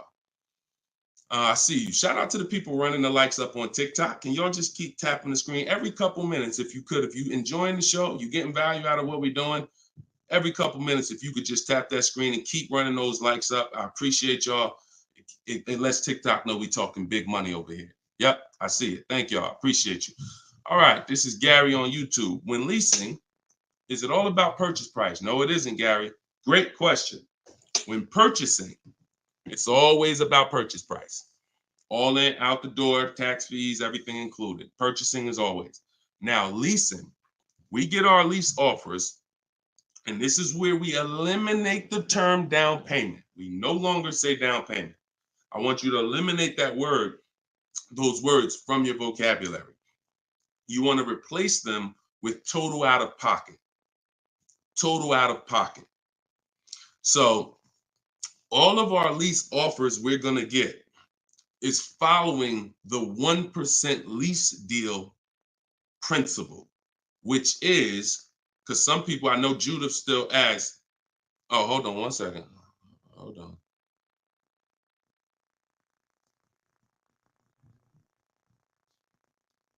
Okay, I think my wife's headphones hooked up to the broadcast here. Thank you for letting me know, Judy. So when we're getting, so the 1% lease deal rule is older than, it was around, I think, before I got into the car business at 2006. And what it was is, if your lease payment was 1% or lower of the MSRP of the car, you stole a car. Stole a car. Example, I know if you've never seen a 1% lease deal, let me show you a couple. So this is Greg. Greg, look, first time posting here. I'm excited. My latest lease, graduated. Now we have a particular online, video library here. So when they say graduated, I have a coaching program, and but the steps are the same. So I always say, get in where you fit in. Steps are the same in my book, in my video course. You said I followed the steps, set up a great lease deal, 36 months, 12,000 miles per year, all said and done. Monthly payments $527. MSRP is $56,275. So when you divide the monthly payment into the MSRP, you're going to get a number. Now, when you multiply that by 100, so I'll give you an example. Let me show you how this works. In Greg's case, I got my calculator up here. I would take 527, divide that into 56,275, which is the MSRP, not the selling price. Doesn't matter the selling price. The MSRP is how we gauge the value. Now, that's 0.009. Then we multiply that by 100, and that gives us 0.93%, which is what he put here in his post. So that's an under 1% lease deal. Look, it was a steal. I think someone messed up on the paperwork. No other dealer came close. There we go. Same thing with Frina. Frina just got a Jeep a little while ago. Look, her deal was better than his, my God. But it's a better lease program. Jeep had a better lease program at the time. So, I mean, she got a $579 a month lease on a 65,950 Jeep Grand Cherokee hybrid. Out of control. So this is how we're shopping. You want to follow the format of the 1% lease deal, which is I shop with 12,000 miles per year. If I'm doing 18,000, I'll adjust it later. If I'm a high mileage driver, who's a high mileage driver? You drive more than 18, 20,000 miles per year plus. Who's a high type HM if you're a high mileage driver? All right, type HM. You adjust it later. 25,000 mile a year lease. You always shop with 12 because that's how we judge. I see you, Mr. Silver. That's how we judge. I see you, Ado Johnson. Or no, A.D. Johnson. Sorry. So still going to, this is still Gary's question. This is why we're not focused on the purchase price when we're shopping lease offers. We're focused on looking at the formula that we use to judge a great lease deal. And everything we do, I have 3 rules. 1% lease deal, I didn't make it up. That's a steal. In between 1% and 1.5%, that's a deal, because that's still better than a purchase. It's still great value. When you compare it to someone who's purchasing, they're paying tons more. Even somebody who didn't get a steal, because the lease program has to be there to get a steal. They got to want to give away these cars. They got to have great incentive, great, everything has to line up, stars in the moon, and then we get the dealer that's going to give us the biggest discount. If it's under 1%, that means the lease program was incredible. But a good lease program, great lease program, will still get you, when you shop your offers, in between 1% and 1.5%. So, you look at somebody like, I used, Charles. So Charles got a Palisade, very, very popular vehicle. He got 10 offers from home. His best offer was 1.23, $48,000 vehicle. He's paying $597 a month. Now that same $48,000 vehicle, and this, I'm about to hit on something that I said earlier, but I'm gonna really bring it across home plate right now. It's impossible to get a great deal when you purchase what you should have leased. Because look, $48,000 Palisade, you guys know, we talked about it earlier, every $5,000 on a loan is about how much per month? Every $5,000 on a loan is about how much per month? I told y'all, stay by the keyboard, because we like to dialogue. So we want to make sure you are always by your keyboard so you could dialogue. Active learning.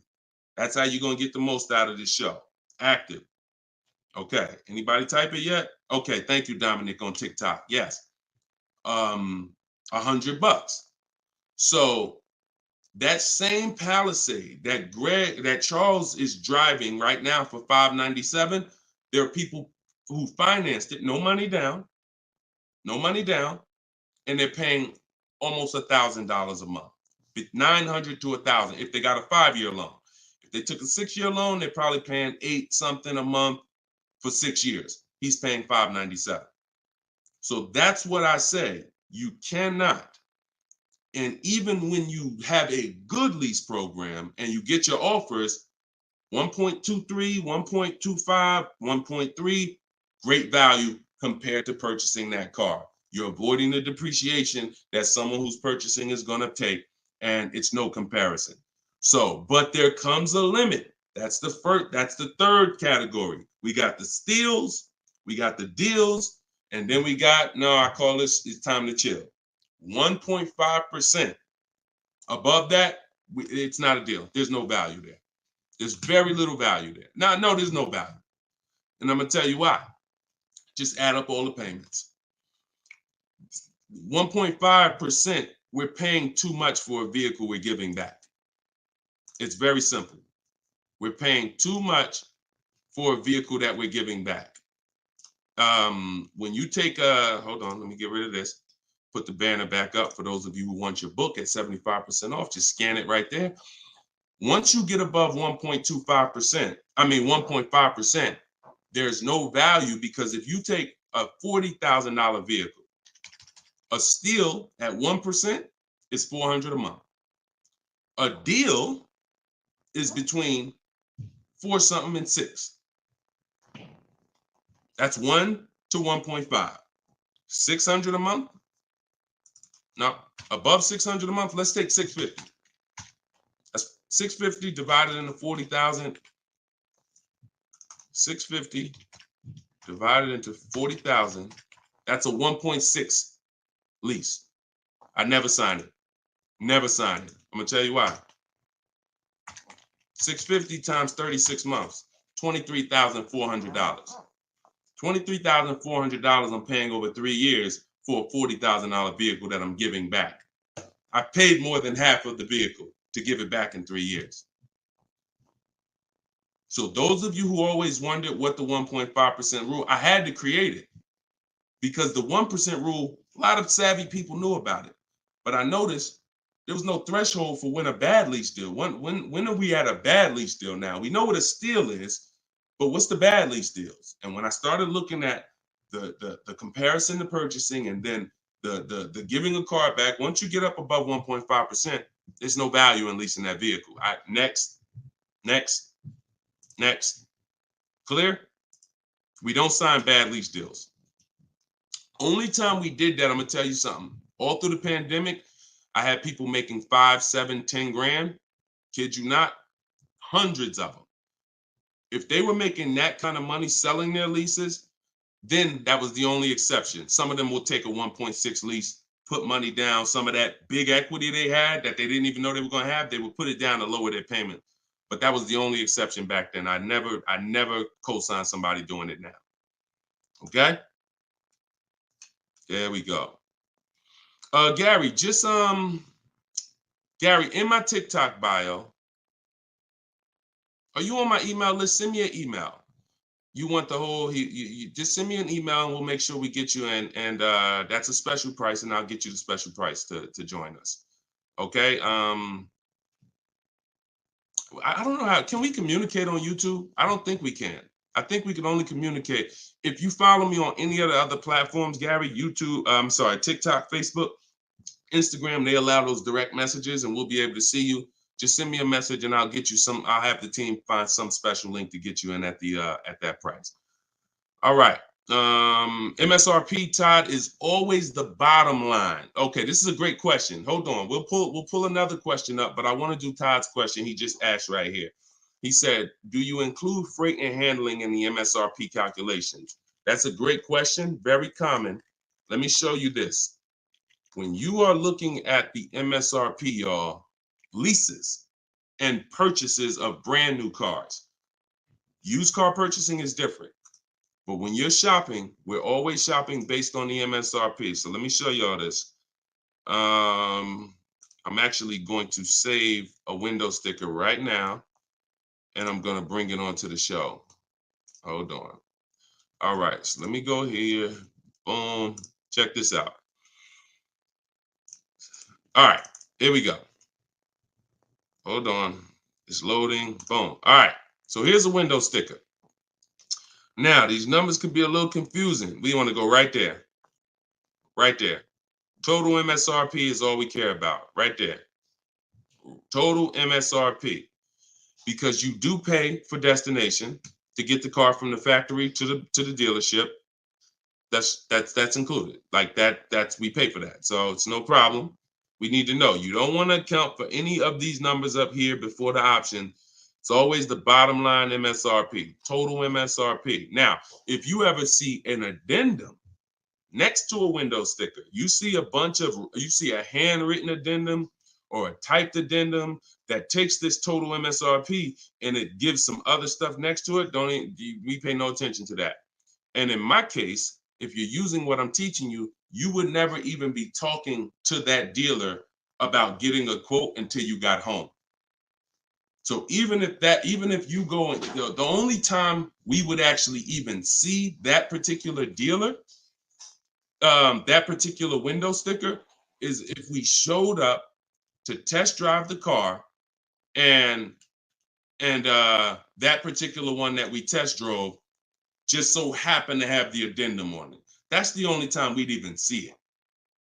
Quite honestly, it's no way. It's not even something, because we never talk numbers in the dealer. Your leverage is at home. Everything I'm teaching you is your leverage is at home. You can talk to multiple people from home. You can get bids from home. You can put people against each other from home. You're in control from home. You lose all of that sitting down at a car salesman's desk and going back and forth one-on-one. You can see the whole market at home. See, we get below market deals. I want you getting below market deals. There's no way for you to get below market deals without seeing enough offers to know the market. I can never sit down across a car salesman, across this table from a car salesman, and get a below market deal, because I don't know what the market is. I only know what your price is. And every single one of your competitors is going to offer me a different price. Some higher, some lower, depending on who you are. And so I can only expose that information by being at home. But yes, everything we are doing is always based on that total MSRP, and that's how we do our calculations. Okay, great question. If everybody's getting value out of the show, could you type some dollar signs? Just type a dollar sign if you're enjoying the show so far. So if whenever you see this show, if you see the banner above us, then this is a rebroadcast. But if there's no banner, then we're live. So you can ask your questions, but you can always make sure that I always want to make sure that you guys have access to the live shows so that you can use them. But even the rebroadcast, if you're sitting on watching the rebroadcast, you're going to get the same value pretty much as somebody here live, because somebody's going to ask the same question you had. I can almost guarantee it. So I'm glad. I see a lot of dollar signs. Perfect. I see a lot of dollar signs. If you haven't subscribed to us on YouTube, please subscribe so that you can keep in touch with what we're doing here. And certainly, good job. I'm happy everybody's getting value. Go ahead, Dolan. We got a few more minutes. Post another question. Great questions today. All right, this one's from Instagram. I haven't had any car leases on my credit before. How likely will I be able to lease an $80,000 car? I have great credit. If you got great credit and income, then you could go for it. Great credit and income, you could go for it. Whether you have the car. Now, I'm going to tell you something. Mercedes did not want to be people's first lease. So there are snooty brands out there. I cannot tell you that because BMW may not be that way. Audi may not be that way. Range Rover may not be that way, because I think Chase does their leases. So, but when it comes to Mercedes, they didn't want to be your first lease. You really had to have some type of comparable credit. But if you have great credit and you have the income, then certainly I'd be going for a lease. No doubt about it. No doubt about it. Just like the chicken and the egg, you know what I mean? Like, which comes first? Or it's better is the job and the experience. You can't get a job without experience. You can't get experience without a job. So in this particular case, somebody has to be your first, lender, and most of them will. Yeah, most of them will. You know what I do too? One more thing. I have this in my book too. Just so y'all know, every little detail is not left out, because I've been doing this since 2006. I've heard every question, and I knew every question has a place. What I do, if I'm you, is before I even shop for a car, if I don't know for sure, even with great credit, if I could get approved, I would call and I'd ask for the finance manager, and I'd tell him my situation. And I say, hey, look, you know what? I got a 740 credit score. I make this a year. I never leased before, but what do you think? And if a Mercedes finance manager would tell you, nah, it's probably not going to work with Mercedes. But someone else would say, nah, that's fine. So that way you don't even waste your time getting all your offers just to find out that this is one of the snooty leasing companies. All right. All right, there we go. All right, shoot the next one up, Dolan.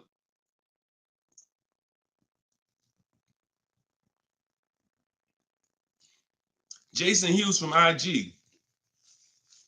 12 to 15K in equity. Great job. Okay. I mean, it's nothing you did, but if you got the equity assessment and you got bids, great job.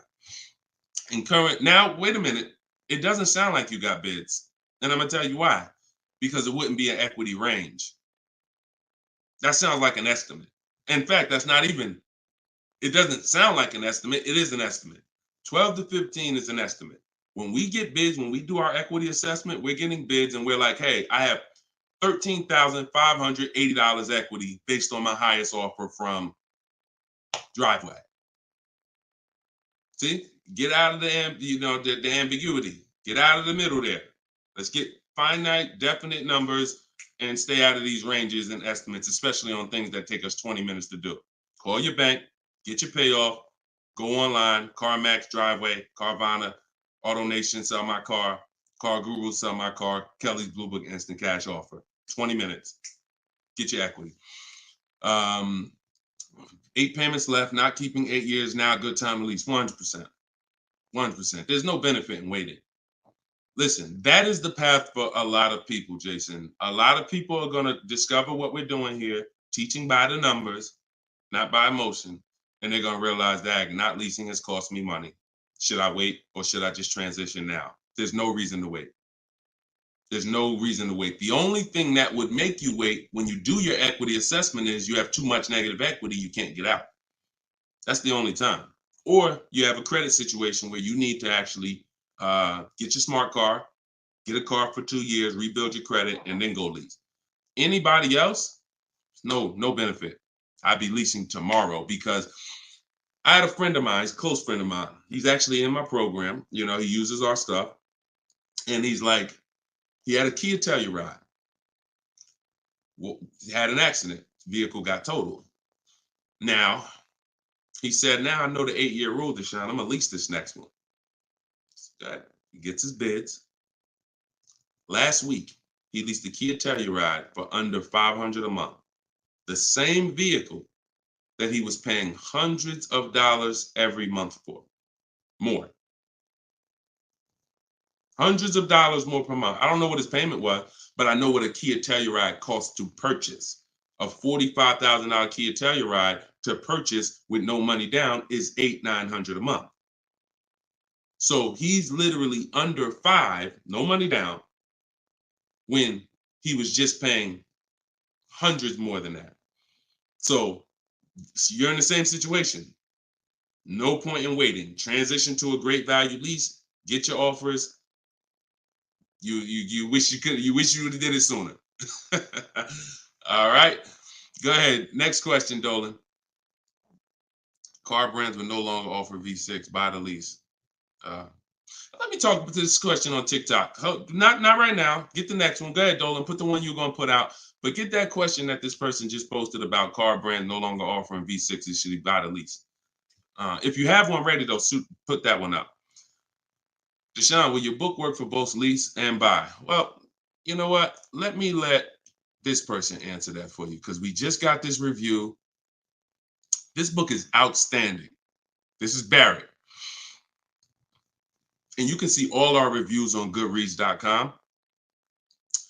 Must read, must have for anyone seeking to buy, lease, or even sell a car. It is presented in very professional, easy to follow, step-by-step manner that covers every situation. Every situation. Does your situation, Keith, fall under every? If so, we got you. Every situation from buying, leasing, with cash or credit, good or bad. Only thing that Barrett didn't put in there is used cars or new cars. That's in there too. So absolutely. So yes, I'll put the banner back up for all of you who are watching us on TV. You can scan the QR code here with your phone, with your camera, and you can get your book for 75% off, or you can go to deshonsbook.com. We have the link in the comments on Facebook or YouTube for you. And if you're on Instagram or TikTok, you can go to my bio, click that link, and then click the button for the 75% off and get your book for 75% off. You won't pay the normal $97. Okay? But yes. All right. I have a 2020 Nissan Sentra. This is Key. I don't want to butcher your name, so I won't try. But from YouTube, I have a 2020 Nissan Sentra. Had it for 2 years. My miles are 64,000 highway miles. Okay. I know I don't have equity. I was told don't trade it in. Would be a bad decision. It's true.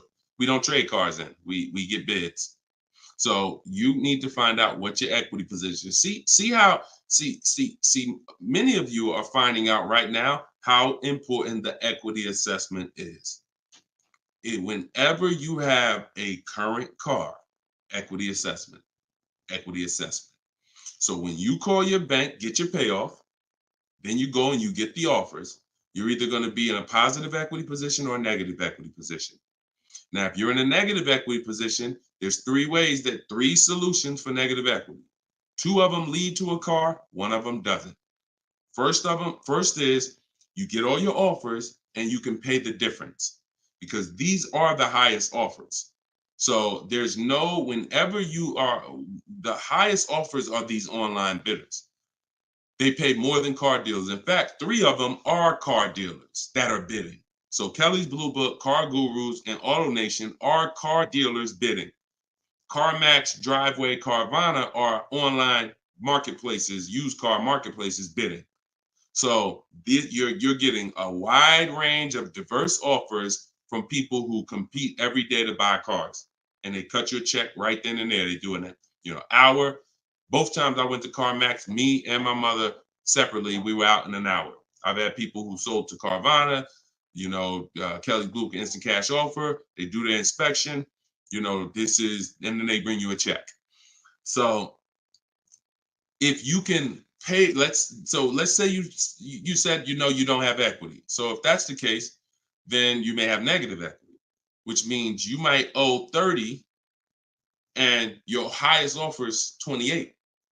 Then I would come up with the 2,000 and I would pay the difference all day long because I'm still winning through a bid. My car's value is maximized through a bid. And if I don't get bids, I'm not maximizing my car's value. So now, second, when we can't pay the difference, then that means we must trade. This is the only scenario where we trade because you need now one part of the bidding strategy you can't do.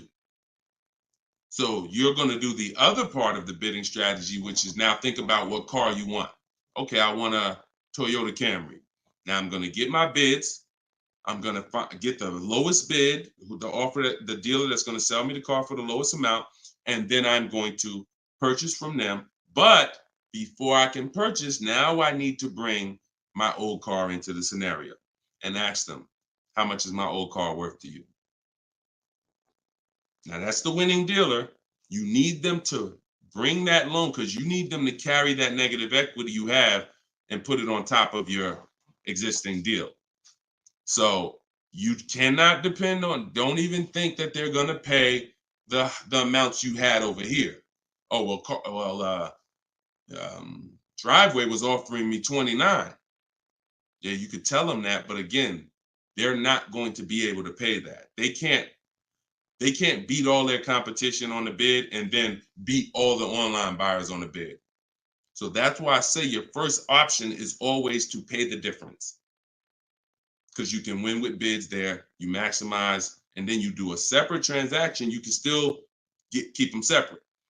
But if you cannot get bid, if you can't pay the difference, your only option is you have to trade that car in, and then you're going to let the dealer who you buy the car from wrap the negative equity into the existing lease. It's hopefully it's a lease because there shouldn't be any reason you're trading that car unless you just want a lease. To buy another car, unless you're saying you're keeping it 8 years, which, like I said, most people, I've been doing this for years, they're going from a finance to a lease. Now, one more scenario. I told y'all it's 3 ways out of negative equity. One leads to no car. You have too much negative equity and you cannot put it on top of the actual deal because banks have loan to value ratios. So if you have $10,000 of negative equity, you can't just slap that on top of a $30,000 or $40,000 car. It's going to be too much unless you put money down. So you can't if you got some cash, you can make the deal happen, but you're not going to be able to do a no money down deal because you're looking to have the bank approve the car, the tax, the fees, which probably another $1,500, and 10 grand of negative equity. And then you want to find that's too much because the dealer has to go to the bank and say, we know this car is priced at 40, but we'd like you to lend this person 54. They're not going to do it. They might lend max 50. So the more negative equity you have, if it's too much, you're either going to have to bring some cash to the table to get the deal done. And if you have no cash, you got to wait. You got to pay down the car. It's the only option. That's why I say, know the cause of negative equity. It's usually because you haven't leased. 99, I could tell you the way out. I just gave you the way out. That's in my book, 3 strategies for negative equity. But when if you don't know the cause and you just turn around and get another purchase and you're not keeping it 8 years, you're going to be in negative equity again and again. And there's plenty of people, and some of you, maybe you, where you're like, dag, Deshone, that's me. Every time I go get a car, negative equity, negative equity, negative equity. It's like a vicious cycle. And the solution is you need to lease. What's causing that is you don't lease. So you're overpaying by thousands of dollars. All right. So Listen, y'all, we will be back. We like to do these shows twice a day. If you're on my email list, you'll get the notification. We like to get through as many questions as possible, keep this around an hour, 15 minutes. And so all of you, appreciate you coming. If you want every single thing I teach in one spot in a step-by-step format, that's my new digital book. It's called Cars from Home, 7 Steps to Saving Time, Money, and Avoiding Dealerships. And you can get yours for 75% off in the comment section on YouTube. We got a comment section that's pinned, deshonsbook.com. Same thing on TikTok. I'm the same thing on Facebook. But if you're on Instagram or TikTok, it's in my bio. There's a website right in my bio. Click it and grab your 75% off. You'll get it for $24 instead of the normal $97. Now, if you went there and that timer started, then certainly get there before it hits zero, because once it hits zero, you have to pay the $97, which is still a great price. So my goal for this book is to be the most valuable book financially that you've ever gotten. That is my goal. So use it. Write me with your success stories. Show me your deals when you pick up your cars. Write me, email me, Deshone, just like Tiffany did. I want all of you emailing me your deals so that I can share them on the show. All right. So we'll be back. We'll be back with the next show. This was episode 9. Thank you for coming, and I will see y'all on the next show. God bless you.